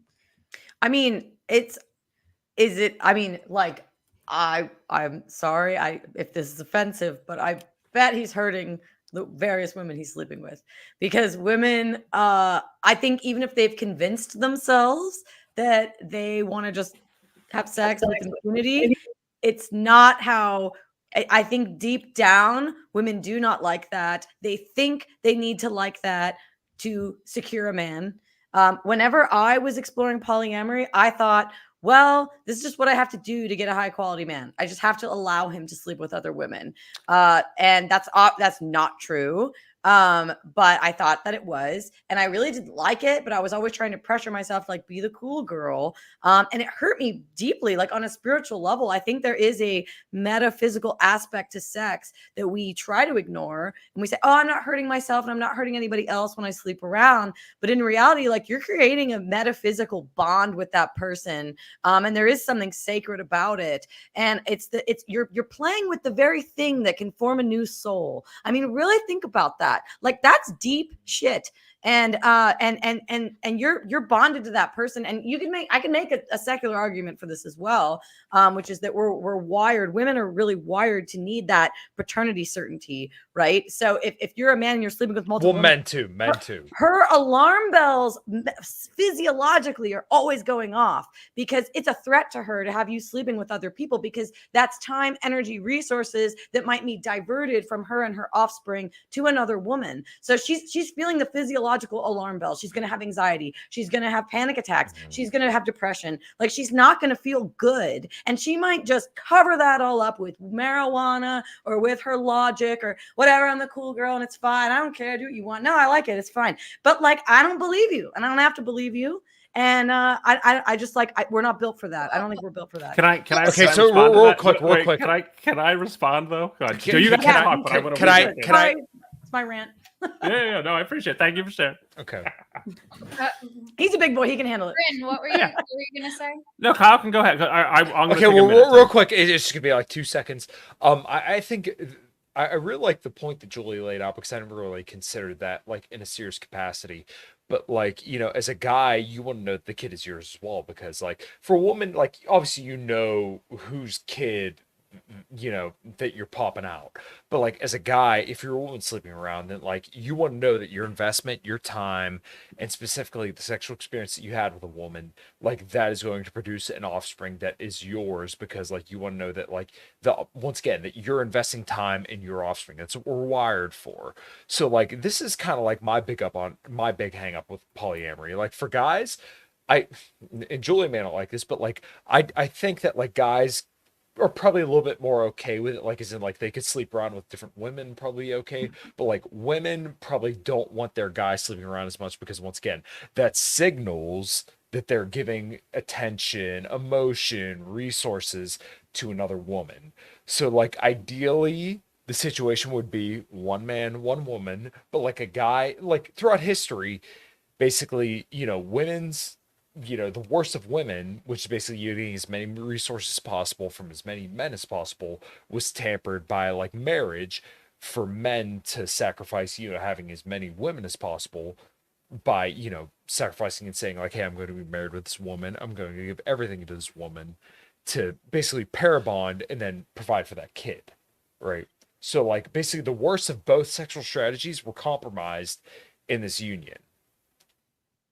Yeah, like children require a lot of investment, like Yes. a lot. So it's degenerative to not invest in one woman and one lineage of offspring with that one woman, because you're spreading out. We're finite beings, right? We have limited time, energy, resources. So it's well studied that the best outcomes for children are when you have a two-parent household, right? You have a mother and a father invested in that child. To the degree that you start to like spread that around, the only way that you're able to be polyamorous is because we live in a technological society that has divorced What if sex you and married reproduction. them? What if he married more than one woman? Because polygamy was no, I'm not saying you were got to going have a lot of money. I'm actually just saying. I'm not saying you're going to, Rid. I'm well aware, but I just want to like see from like the moral aspect of this. Like, would you still consider it wrong? As like we know, polygamy wasn't considered a controversial in the Bible, I should say, and like they had multiple wives and concubines and all that. And that's pre-New Testament. Yes, yeah, I know. I know. Yeah, but anyway, my point is that if he married them and committed to multiple women, would you consider that still wrong? I would say it's better than being not committal at all. But I also don't think the women would be very happy, and I think you still have that issue. I think that like the average man has a hard time handling one wife. If you want him to handle like Mormons do it. Okay, well, look, to Ryan's credit, he's more than the average man.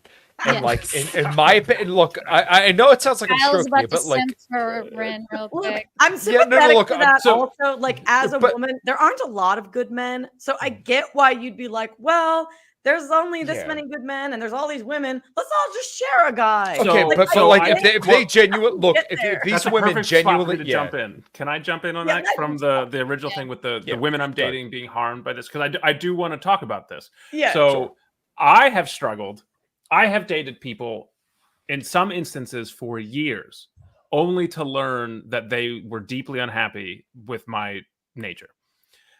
They did that, and I quote, because they felt that they would never meet a guy that treated them as well as I did. And it is deeply wounding to me, because that, like, so I have a huge problem. I like go out into the world and I try to like help people, like men, be better partners, because it hurts my dating life when so many men are so shitty that women who want nothing to do with the choices I'm making will put up with them for respect and agency and autonomy. And it is horrible, and it hurts me to learn that somebody was with me for years when they don't want any of the things that I'm offering. Like, I'm not the right person for most people, but for those few people who like are in alignment with what I want, I think I'm a great person for that. And so like I do a lot of filtering to try to figure out if somebody is actually spiritually and deeply philosophically in alignment with me. So And how not just, how do you determine that? Like, what are the so signs? like, I mean, like a big one is most of my partners don't want kids. Right. So right off the bat, you know, that's a whole, like, that opens up the world, because all of the objections that we've heard from a deep part of it has been like, oh, we want to build this family. And if somebody's like team no kid, it's like, hey, we're already doing that whole thing. Like, I love kids. I love having, you know, nieces and nephews in my life, but I'm team no kid, and I'm happy to do that. There are instances where I would raise a family in a very like kind of non-monogamous villagey kind of way, and we don't need to go down that rabbit hole. But you're right, though, right? There's a ton of people who I think, and I meet those people who are pressured into non-monogamy. I love the monogamous people who gave non-monogamy a try and then come back to monogamy much more equipped with like good communication skills and this sort of thing, and like healthy boundaries and stuff. That's true. Yeah. I never want someone who isn't cut out for this lifestyle. And it's a very rare, like, it really, I think it's gotten popular, and there's fad people, and so you have abusers who are jumping in, taking advantage of a lot of the language, and you have people who are trying it on, and I can tell pretty quickly because they get wounded, like the way they're interacting, like the kinds of people who do well in this world, and like in my like world, are big hippies, where, you know, the idea of me being in love with somebody else brings them joy. There has to be joy, right? Like if you're like, the idea of you sleeping with somebody else wounds me, then like, jealousy's fine. Like, I'm like, that's a human emotion, and those are all things that can be like interacted with.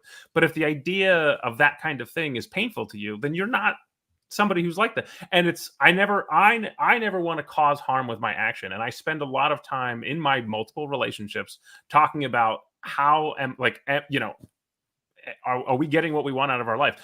Most of my relationships are 5 years long. Like, I have like, one of my relationships is almost a decade long. Like, you know, I live with somebody I've been with over half a decade. You know, like, commitment is not something I'm afraid of. I overdo commitment, and I, you know, get into these sort of things. But you're not wrong. I absolutely know that there are people who undergo those sort of things, and they carry wounds, and I think they're deeply scarring when they put themselves in those situations. But that just comes back to people knowing themselves, and Yes. you know, and being willing to say, you know, this is who I am, and this is what I want. I appreciate the fact that by opening up the culture, like, I think technology allows us to do it, not because of the things you imply, but because it allows us to find each other. Like, if I was living in the 50s, I would be a problem.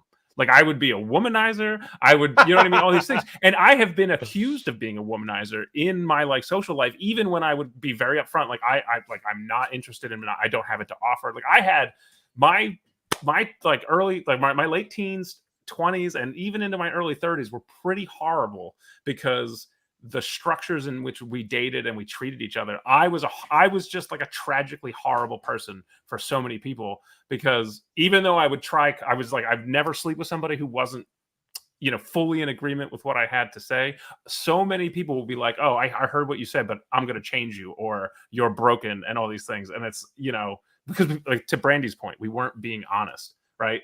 Like, people would hear what I was having to say. I'm like, here's who I am. This is kind of the weirdness that I deal with. And they're like, no, that's not how you operate. Let me tell you how you really are. And then, Well, you know, and I think a lot of people, so I'm really very big on personal responsibility.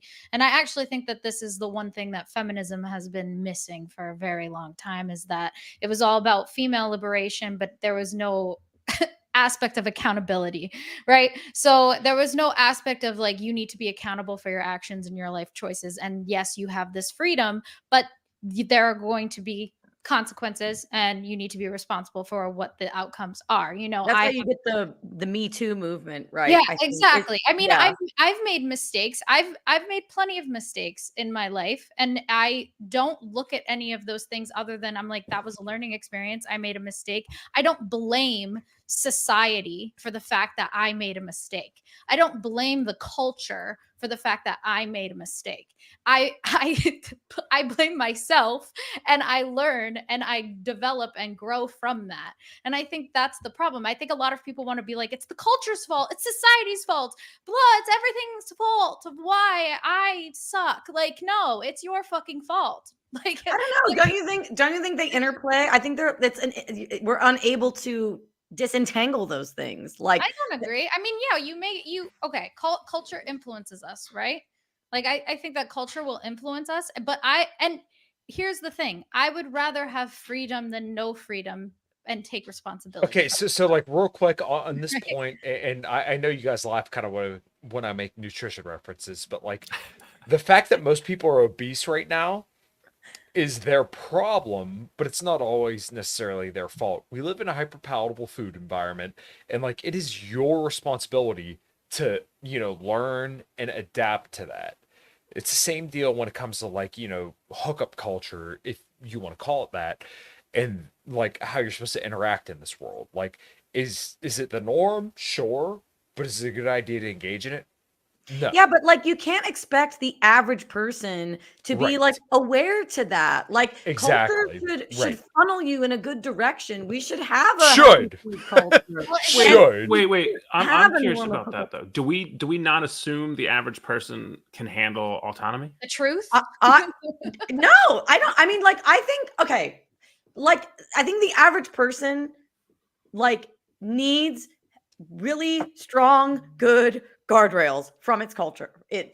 Whatever, their culture. Like, I think the average person really shouldn't have to, like, struggle through all these different ideologies and relationship structures and diets and blah, blah, blah. Like, our culture should serve the average person to help the average person live a healthy, productive, generative life. I feel like Right? what you're saying that the culture should do, I think that that's what your parents should do. Well, Your that's part parents of should it. teach you. Yeah, but that, I mean, that's like, I think, okay, like parents should teach children how to, one, think critically about the world around them, teach them personal responsibility, and be honest with them. I don't know. I think like an aspect. Would you say that that is culture? Is I mean, your it's a parents? huge, I think parents impart culture. And we're all part of this like interlocking web, right? And the problem with modernity right now is like we don't agree on the norms and we don't agree on what's good for us. So we're like a ship with 5 different holes in it. We're all like, like we're not all like oriented in the same direction because you have people saying, and I think that this like individual freedom, personal responsibility argument, it's a hindrance to getting our culture on a track where it's going to elevate the average person.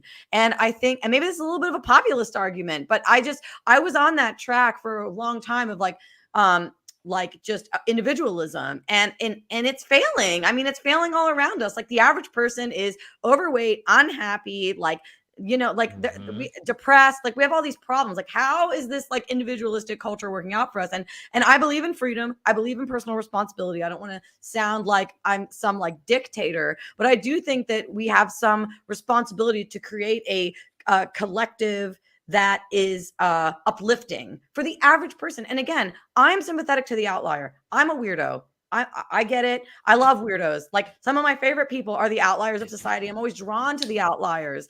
I think they're know. amazing. Don't worry, I know. But like we can't make that the norm. Like we need the norm to be healthy food. I would be fine with like banning foods that have over your daily limit of recommended sugar intake. Like ban soda. I don't care. Right? It's like, like we need to actually be thinking about like what's good for the collective culture. We can't put everything on the individual. Because again, I wasted years of my life like trying to figure out if polyamory was the right way to form a family. And it's not. And like in a past time, my culture would have taken care of that for me. I would not have to, as an individual, wade through every ideology and wade through every relationship structure and try to figure it out. Like we need to save people time. That's what culture does. It saves time by imparting wisdom. And we need to like take the collective wisdom and take what's good for the average person and impart that. And yes, parents have a part in that. Yeah, and I think that's an ugly message for a lot of people, because a lot of people don't want to hear that, like, hey, this is your responsibility from here. And like for parents in particular, where like, you know, you had like helicopter parents, but at the same time, like they didn't instill good wisdom in them. Like they just want to tell them like, hey, don't do this, don't do that. But like this is wisdom that's going to provide you, you know, a lot of good in your life over years and years and years. Like I've experienced it in my personal life where like I looked at what my dad and my mom told me, and I'm like, you know, they were retarded back then. And then now, you know, 10 years, 15 years later, I'm like, no, they were right about everything. And I was just too stupid to actually listen to them. Well, so I think like one aspect of this is I always say like teach your kids not what to think, but how to think. And I think that that's the problem, is that a lot of a lot of people focus on teaching their children what to think instead of how to think. And then when they are kind of exposed to other ideas, they kind of don't have like a, I guess, the framework. Yeah. Well, not even just a framework, but like something to direct them, you know, like to like kind of figure like a compass within themselves to really like guide them. Because if you are kind of like, okay, this is just what I think because that's what my parents said, and then you get exposed to a different idea and you're like, that sounds good, that's what I think now, and like whatever kind of is pushed on you, you don't impart any principles, essentially what you're getting at. Yeah, exactly. Like I think it's more like teaching your kids like what to think, and I think it's good to give them a good like, you know, basis and like morality. But like obvious go ahead, Ren. Well, I was gonna say it's hard. Like, so I have like a kind of like, you know, kind of classic education background in science, right? So I went through different colleges and things, and I had years of being trained how to spot bad like experiments versus good experiments, because you know you see these sort of things and you read them and it sounds good. And I've had young scientists, like people who like worked like were my like direct reports in the lab, show me papers, and I'm like, oh yeah, this sounds really incredible, like really incredibly exciting, right? And then I'm like, I go through and I'm like, this is where the bullshit is, and it's really hard to find. And it's like, you know, that like the problem is we have equipped the like, you know, the people who will wield information with such high level of tools, and like, you know, it's literally weaponized information that makes it very, very hard to tease it apart. And you know, I think critical thinking, like we can kind of lament that the quote unquote average person doesn't have critical thinking skills. They do. They're just not up to the task of like, you know, the constant bombardment of subtle information in manipulation, or, you know, like I don't see any of the framework that we talking about, any of the cultural stuff like that, that has an answer to like the constant bombardment of social media from like age 6 onward. I don't see, you know, any well, you know, it's here. funny. I don't think like we're ready to really deal with like the consequences of social media and everything that's been thrown at us over the last 30 years. Like our human brains can't adapt to the pace of the technology. And like that sounds almost like a cop out and a cliche, but at the same time, like we're so connected to everybody at all times, and we're able to see people like their absolute worst when they post this on social media. And like, I'm not saying people should do this, you really shouldn't, but like we're not able to like deal with this on a constant basis. So like, I mean, I block relentlessly, but at the same time, like a lot of people just don't have the capacity to deal with this shit, because like we never had to deal with this frequently for thousands of years. Our human brains have barely had time to adapt to the agricultural revolution 12,000 years ago. Yeah. Like, I mean, look, the perfect example is how everybody's fat now. Like we can gather crops and, you know, food, calories so easily that like we don't know how to like maintain our physiques off of how easy it is to get food and calories anymore. So like that's exactly to your point. Like we don't know how to maintain this anymore. Well, it's the same thing with the hookup culture because our biology has not caught up to the technology of birth control, right? Yes, Just like it hasn't correct. caught up to the enhancement of like the availability of calories, right? Like we like our sexual like, diabetes. Yeah, like we're operating on like old hardware or firmware. That's a good line. I think that's what our cerebral cortex is for, and like our our prefrontal cortex, right, is like supposed to kind of help us override those natural biological instincts and kind of think things through and like really figure things out, right? That's like our decision making part of our brain, making us less impulsive. And I mean, I don't really know like why. To be fair, I think that getting a Twitter was the worst thing I've ever done in my life. Like genuinely, I'm like, I was going to say, I actually, even though I have made mistakes and I've done things that, you know, shouldn't have, right? But I really don't have like things that I'm like I regret. Like I'm glad that I went through everything that I've gone through because it made me who I am today. And I really think about that because I do think that God kind of gives you things for a purpose and to kind of teach you through life, right? Yep. So I don't really have like this like, oh, like this thing that I did that makes me feel like so much shame because like that's such a bad thing, right? And so I guess that's the other aspect of why I still push like personal responsibility and like individual choice, because I do think that like God is in control. And beyond culture, any of these things, like that's going to be like my little religious like speech. Well, I I guess. don't think that you're wrong. Like I think that I think there's kind of like tandem, right? There's like we don't exist in a vacuum. We're never going to exist in a vacuum. We're social creatures. We cannot survive without one another. But at the same time, God has an individual plan for you, and he is growing you and teaching you and helping you to learn through your individual experiences. So I think both of those things can be true at once. And I also think that we can have, I would say that it's very healthy to have a message of personal responsibility is important, paramount, like, hold up your own end of things, like, hold up your own, like personal responsibility. Great. Yes. And we need a culture that's not like a total free for all that just like will allow you to just like fall into chaos because we're like everything goes. Like, well, I mean, you can't. Would you want an enforced culture or like a homogeneous culture? I guess like because I don't really know if like the alternative is better. So for me, everything is about trade-offs. What's the alternative? Yeah, I that's fair. Freedom over the alternative because I'm not going to ever give a little bit to any sort of authoritarian aspect of trying to basically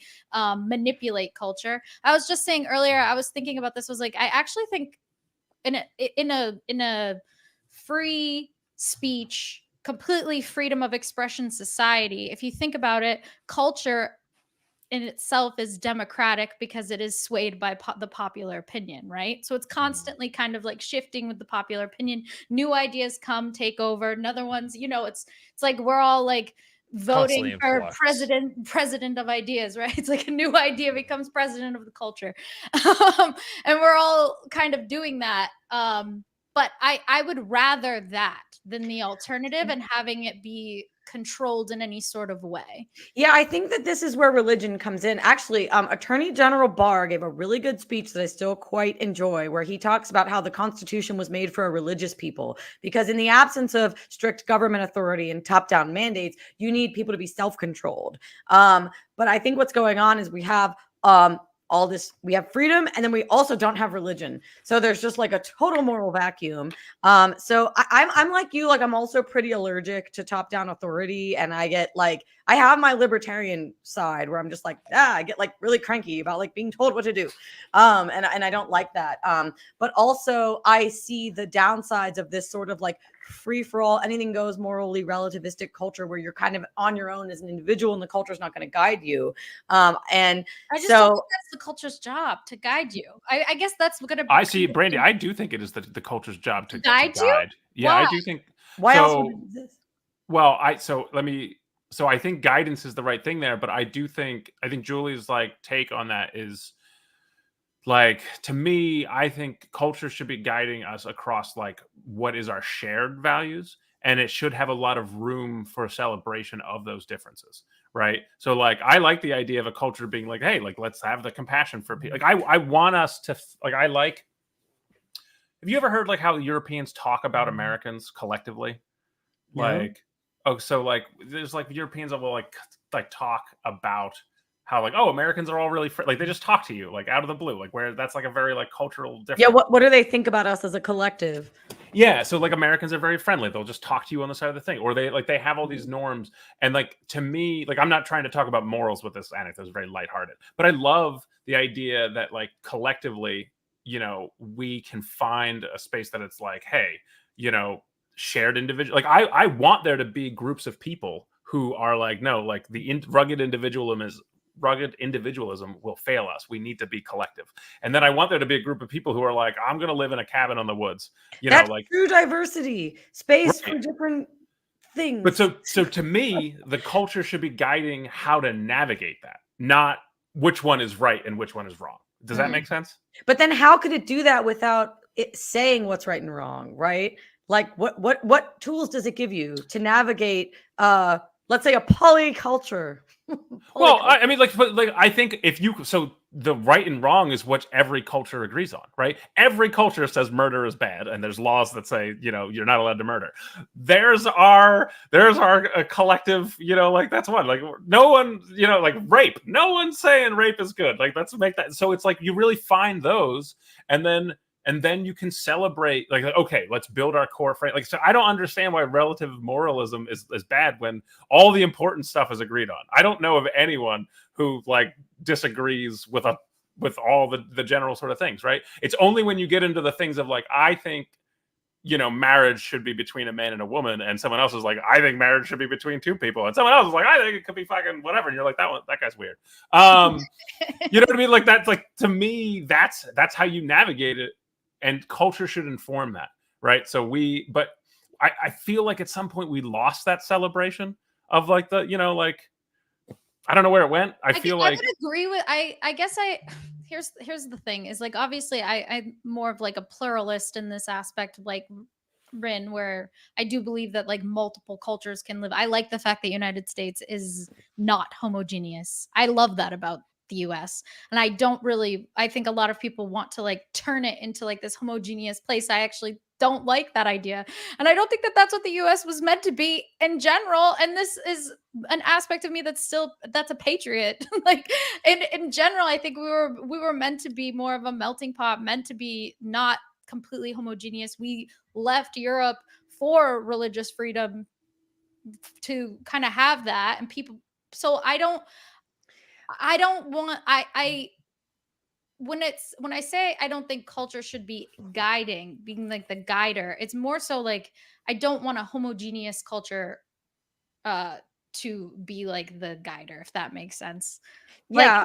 Like there can be multiple cultures kind of guiding people, but it's when it's like this one homogeneous culture that I don't really like the idea of.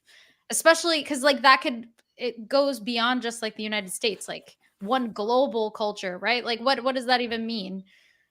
Like what is supposed to be the culture? Is it just the moral aspects of it, or I think it's one that's like grounded in truth. I'm super biased because I'm a Christian, right? Well, so I think there is an objective truth. I think there is a framework where the average person will thrive. And there are many frameworks where the average person is not going to thrive. And I think the United States is not flirting with, but actually embracing frameworks that are going to hurt the average person, that do hurt the average person. I think that like a lot of the things that we've opened up the boundaries to create space for the outliers, for the differences, for the people who disagree and dissent from the norm. But I think we're very much doing that like to way too broad of a degree. You know, there was a reason that like Vegas was like it's an isolated like outlier part of society where you can go called a shit show. a prostitute, because we keep that like over there, and it's like we're not all doing that, right? We're going to keep it over there. But now with technology and the internet, it's like we're not being able to keep this stuff compartmentalized anymore. And there's really, so now you have like the average person flailing and having to figure it out for themselves. I just think we're all finite. We all are only on this earth for what, like 80 years. So culture should save you time.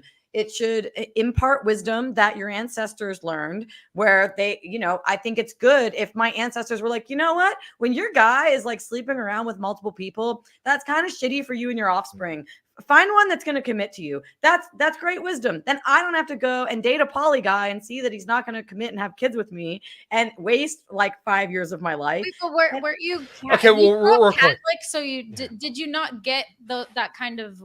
Well, I would say what happened with me is that, I was raised Catholic, but no one was explained. We lost the reasons why.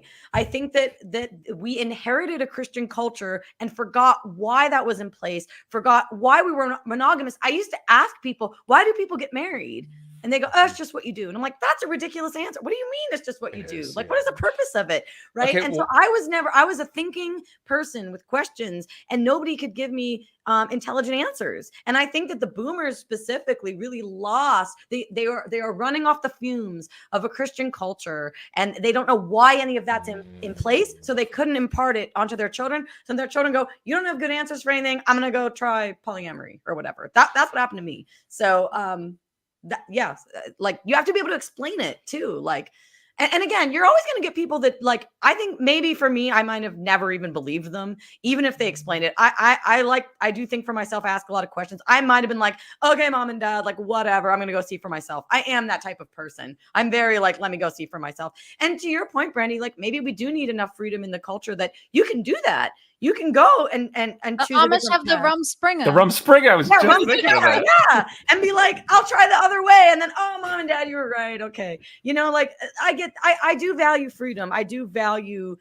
being able to make your own mistakes and being able to try out something on the fringes. Like I think that's good to like live and learn. So I'm not some sort of like total authoritarian like fascist, but I do think we're kind of teetering too far on the edge of like the anything goes relativistic thing right now. Okay, well, real quick, when it comes to like the marriage stuff, I think there also needs to be an expectation upon women. Like, hey, if your dude's doing everything he can, then like, look, guys' natural drive is to be sexual and to enjoy experiences for many women, right? And look, I'm not saying this is a moral thing. I'm just saying like your duty as a wife should be to kind of keep your man as happy as you possibly can, because that's your duty as a wife.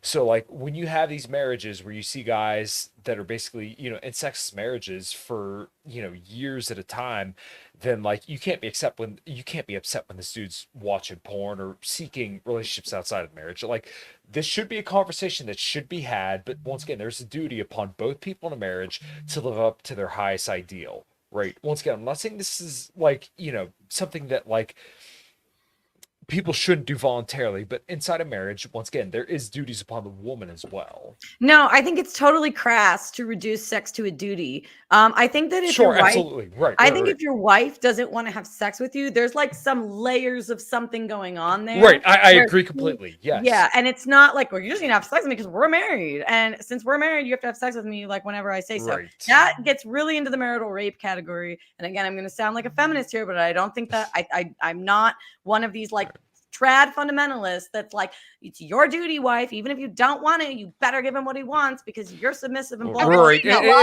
To that these days, actually. Yeah, well, to that point though, like you should still want, like as a guy, it is your burden of performance, so to speak, that like you should still be a desirable person after years and years and years of being in a relationship. And like if you're not living up to that burden that's placed on you as a guy, then you should ask questions about like why is my wife not attracted to me? Like that is something that's placed upon you, reasonably so, because once again, women aren't going to sleep with any dude that comes across their radar. So like it is your job as a husband to stay at this ideal position where like your wife and even to a degree, other women are attracted to you because women want to know that once again, you're the best that they can do, or at least like you're somebody worth staying with. I think there's a lot of ways that the like sexual energy between a longtime married couple can be challenged, right? And you do have to think about that, right? And I think men that are in sexless marriages, I mean that's bad.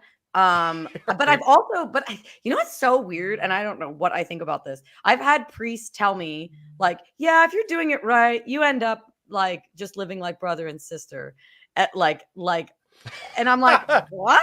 Like, that doesn't sound enjoyable. Yeah, I don't know if that's what I'm signing up for eagerly. Yeah, I know. I was told that, and I was just like, dude, okay, I don't know. But look, yeah, like if I think you do have to like do some like inner analysis if your wife doesn't want to have sex with you. Like, what's going on in this relationship that because I think a happy woman does want to have sex with a man she's attracted to and married to. Exactly. So you really have to do some examination there. And I'm not going to pretend to be some expert on what the problems could be, but I would never say to women like, oh, it's just your duty to have sex with him. It's like, like if you're feeling like something's off and something's up, that's like an issue you guys got to work out and figure out what the root of it is, rather than just like grinning and bearing it, right? Because you get into rape is like not what people think. Like it can be, it's not always like someone just attacking you and pinning you down, right? It's like, and maybe this is where the poly people kind of understand it a little, where they're like, they talk about consent and stuff like that. But yeah, I'm not a fundy. I don't know, man. It's gross. Oh man, okay. Well, next time we have you on, I would love to talk to you about the concept of consent and what you mean by that, because I'm like pretty hard line when it comes to what rape is. Like, so I know that there's like some wiggle room, but like, yeah, I think that a lot of times people will say something is rape when it's not as well. So like, oh, me too. It's very like, and women need to know that they can hold a boundary. Yeah. A lot of times women say it was rape when they didn't say no, or they didn't like communicate to him. Right. Or they didn't like get out of the situation. Yes. Yes. So yeah, I'm with you on that. Yeah. Well, one thing that I've kind of always talked about when it comes to like these kind of situations, like, do not put yourself in a situation where you feel like you're going to be taken advantage of. And like, if you need a chaperone or like multiple friends with you, it's always safe. You're better safe than sorry. And most of those instances are happening from people they know, though.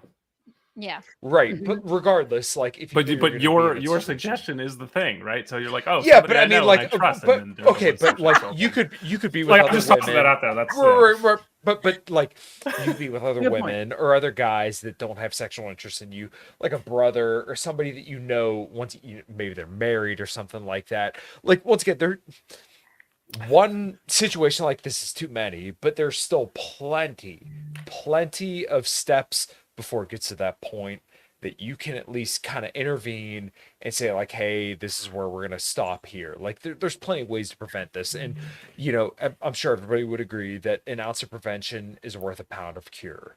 Well, like if you're going to have sexual freedom, if we're going to live in this like hookup culture, you absolutely, and this is going to be very hard. I don't even know if it's possible, but you have to like teach women that if you go to a guy's apartment, it means something. Right? Yes. Like real Paglia. Yes, she knows. Yes. That's real Paglia. And she's totally right. And so but I think that what happened is like we loosened all the sexual norms, and then and now there's just like there's no script, there's no framework in which to operate, where like if he asks you to do this means that, right? We're all kind of just like flailing, and that's how you get Me Too. And then right. Since there is no script, people are too afraid to even flirt, because now the consequence of the loosened mores is that men won't even approach women because they're like afraid of being accused of sexual harassment, because they are trying to make an innocent advance and she's reading it as a transgression, because we don't have any boundaries around what is and is not a transgression, because we don't have courtship rituals. I mean, it's just like a total mess. I love that my culture has like solved all these problems. I really do appreciate that there's a bunch of weirdos who are like, hey, like, you know, we have the ability, because we've built the framework. We've collectively, like, internally built a culture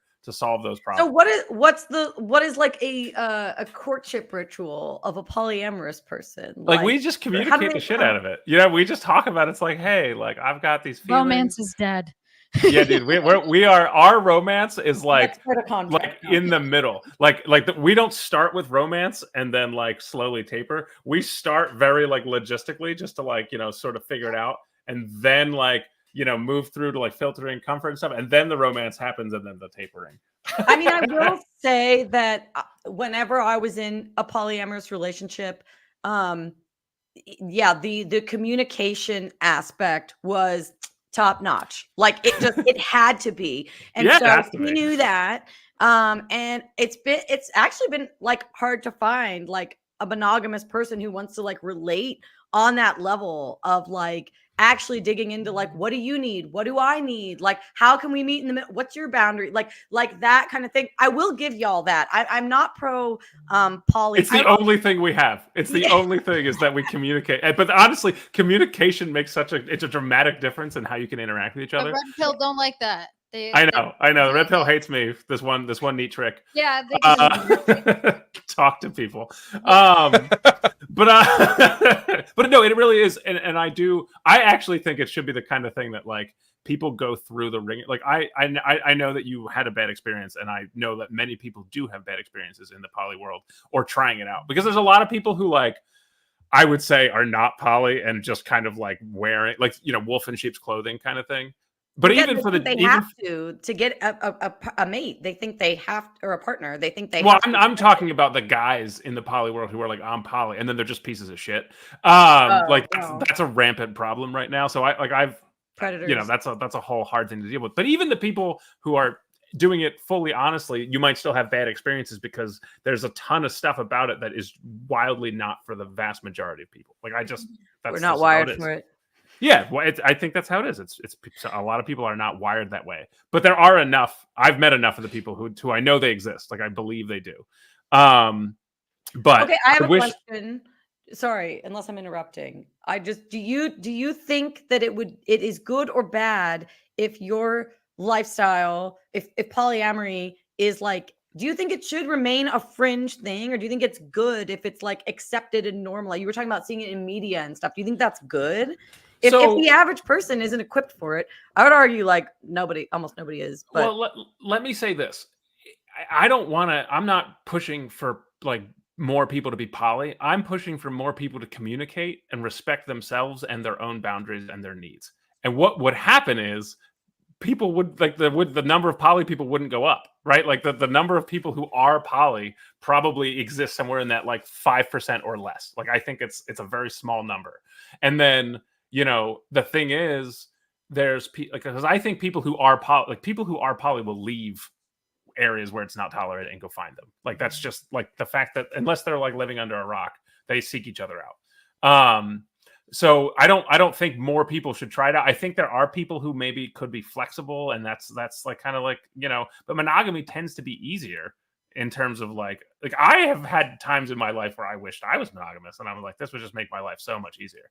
But I'm very hardwired in certain ways, and that's like I just have built my life around the way that I am, and then I find people who like don't hate that.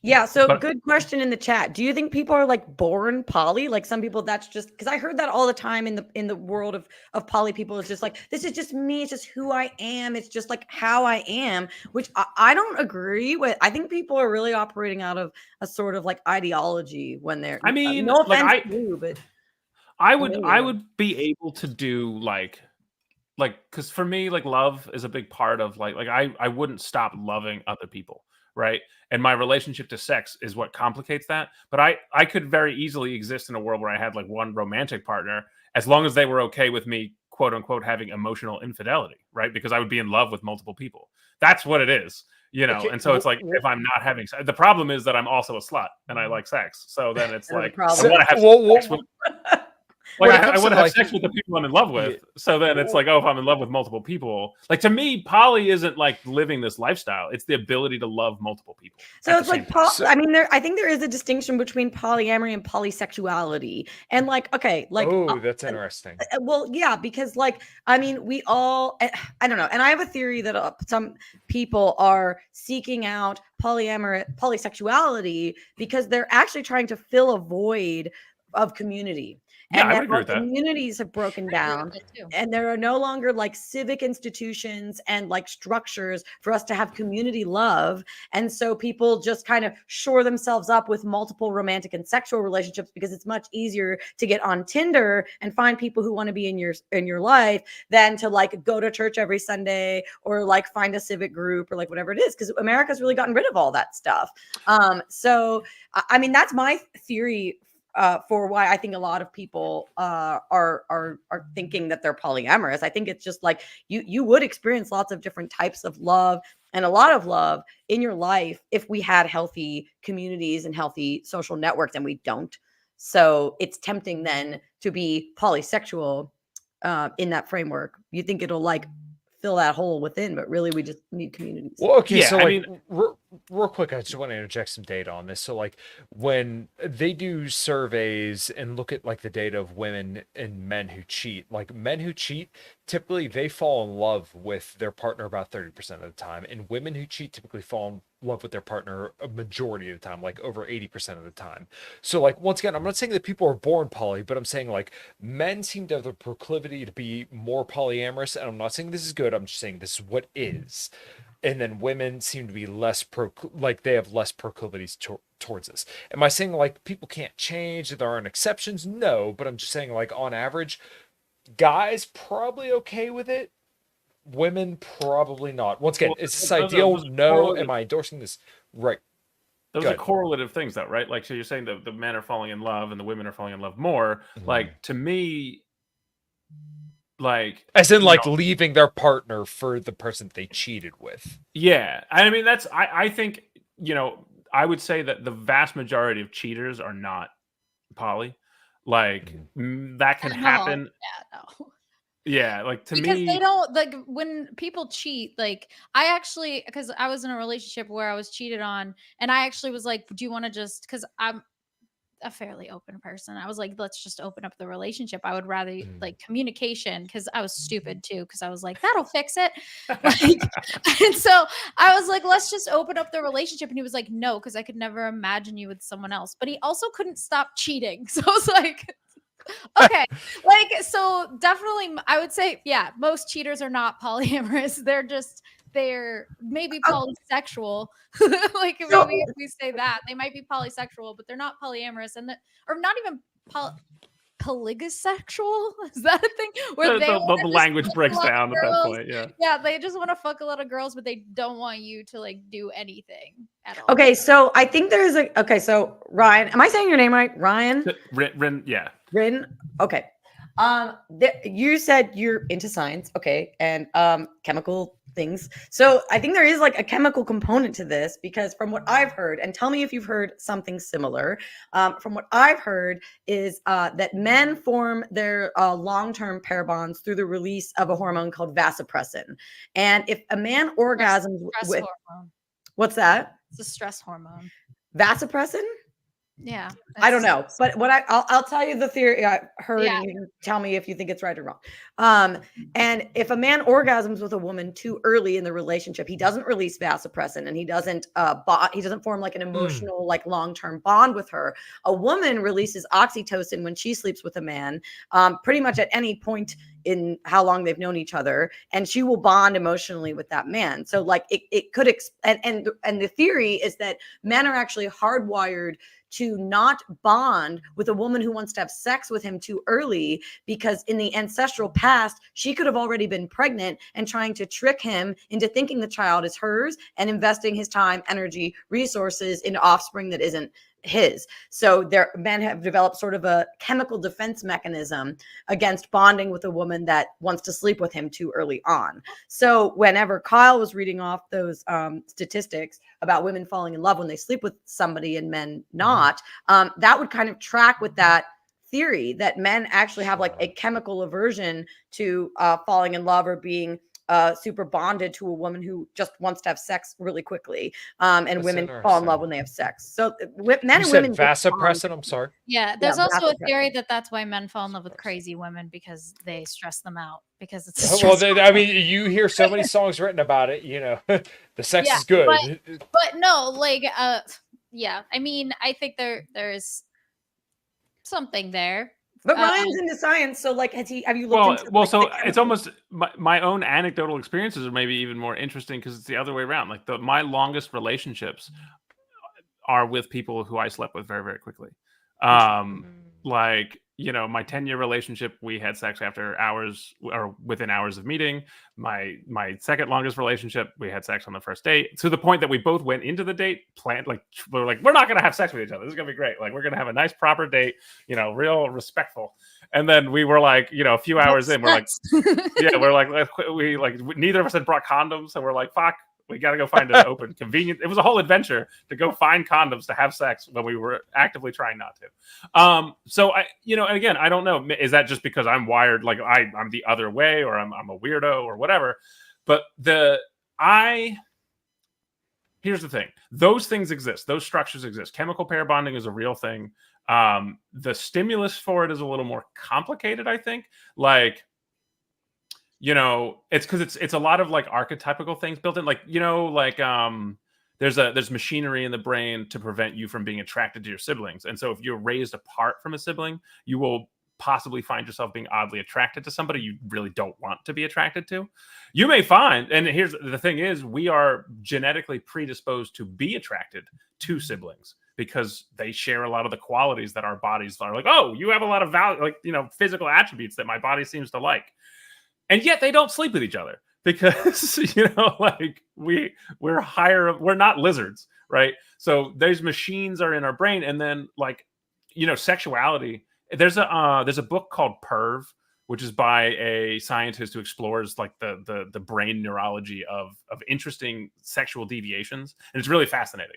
Like it gets really into the weeds. There's some really like fascinating stuff. Like one of the best archers in the world is somebody who's sexually attracted to objects, and the fixation of their sexual attraction is her bow. And so when they shoot at an Olympic level bow and arrow, it's like very a sexual experience. So like the human brain can adapt to these kinds of things. So I know these things exist, but then you get like, the problem is we exist on layers, right? Like Victorian era kinks are well known for being super fucking weird because of how restrictive their dating structure was, right? If we put too much restriction, religious schools famously produce highly sexual people, right? Like this is a known thing where if you're like, hey, here's how you're supposed to do it, you get 70% of people who are like, hey, this is what I'm going to do, and then 30% of people who are fucking insane because it's so funny. They've done studies on this, like in regards to nutrition as well, like where people who choose very, very, very restricted diets tend to have like a very, very big inhibition response, and they binge in return. So like you really have to give people the proper amount of autonomy, but also guidance to get them going in the right direction. Because if you give them 100% freedom, then they end up being fat slobs who don't do anything. But if you give them enough direction and autonomy, then they do very, very well. So what's that balance? It's going to be individual to individual to individual. Yep. Like for me, I need a lot. I don't need a lot of guidance, but I need to know that there's pressure on me, so that way there's high expectations, and I'm going to blow everybody that I work with right the fuck out of the water because I'm there to show up and do the best that I fucking can. For some other people, maybe they freak the fuck out when they're under the circumstances. For each and every individual person, you're gonna have to find that right balance of autonomy and responsibility that's placed onto them by their peer group and their community to, you know, allow them to properly prosper. I think you're 100% right, and it kind of goes back to what we were talking about earlier about like the relationship between culture and personal responsibilities. Like, yes, I think just the fact is everything is in tension.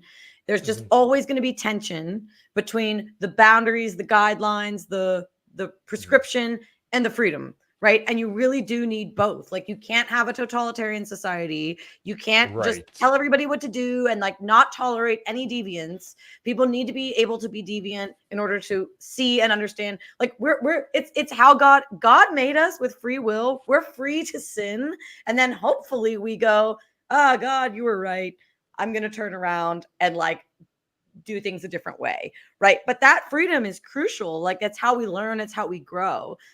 So I think Kyle, you got at it exactly right. It's like you want to give people boundaries, structure, guidelines, and then also the freedom expectations. Yeah, and that's the only way. And you're gonna get within that, like you are gonna get people that fall through the cracks. You're gonna get people, who can't handle the freedom. But hopefully enough guidance was given that they turn around and go, oh, okay, well, I'll, that was given to me, that wisdom was given to me, I'll try it that way instead. It's basically accepting that like there are some people you just cannot help no matter what. Those homeless people who form tent cities in DC, you can't help those people. No matter how much you could throw every single penny in the world at them, they will, no matter what, burn it and then blame you for giving it to them. You just have to accept that some people are natural fuck ups. You gotta let them go, and there's gonna be some people who are gonna prosper and some people are gonna fail utterly no matter what. Yeah. Yeah. Okay. That's like positive note to end on. No, everybody listening to this podcast right now, especially if you drink whiskey, you're gonna be fine. I promise. Yeah. Buy my merch, by the way. Go to the links below. You'll find me. Perfect.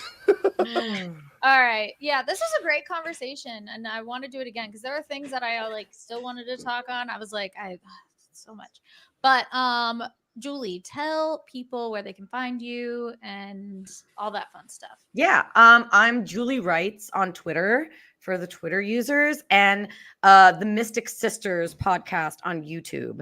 And it's me and my twin sister, so we should pop right up.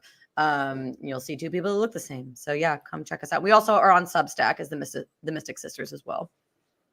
Cal. Of course. Cal. Well, this was don't worry. No. Rolo says that all the time. He says he needs the Kyle sound drop. But regardless, Julie, this was probably one of my favorite conversations that we've had on the show. I know he says that every time, by the way. No.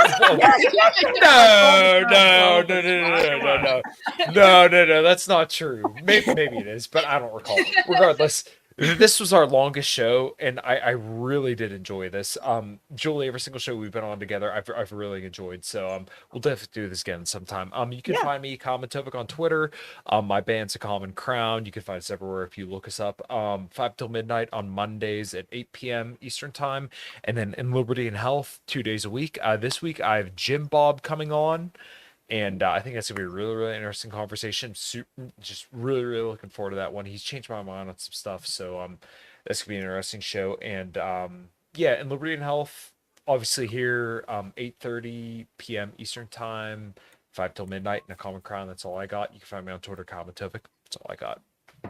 And Ren, no. Yeah. No. I don't have a digital presence. I don't exist. It's okay. That's good. I respect that. Yeah. I came to. He's smarter than the rest of us. I wanted to get him to go on Twitter, and now I'm like, absolutely, don't do it. Don't do it.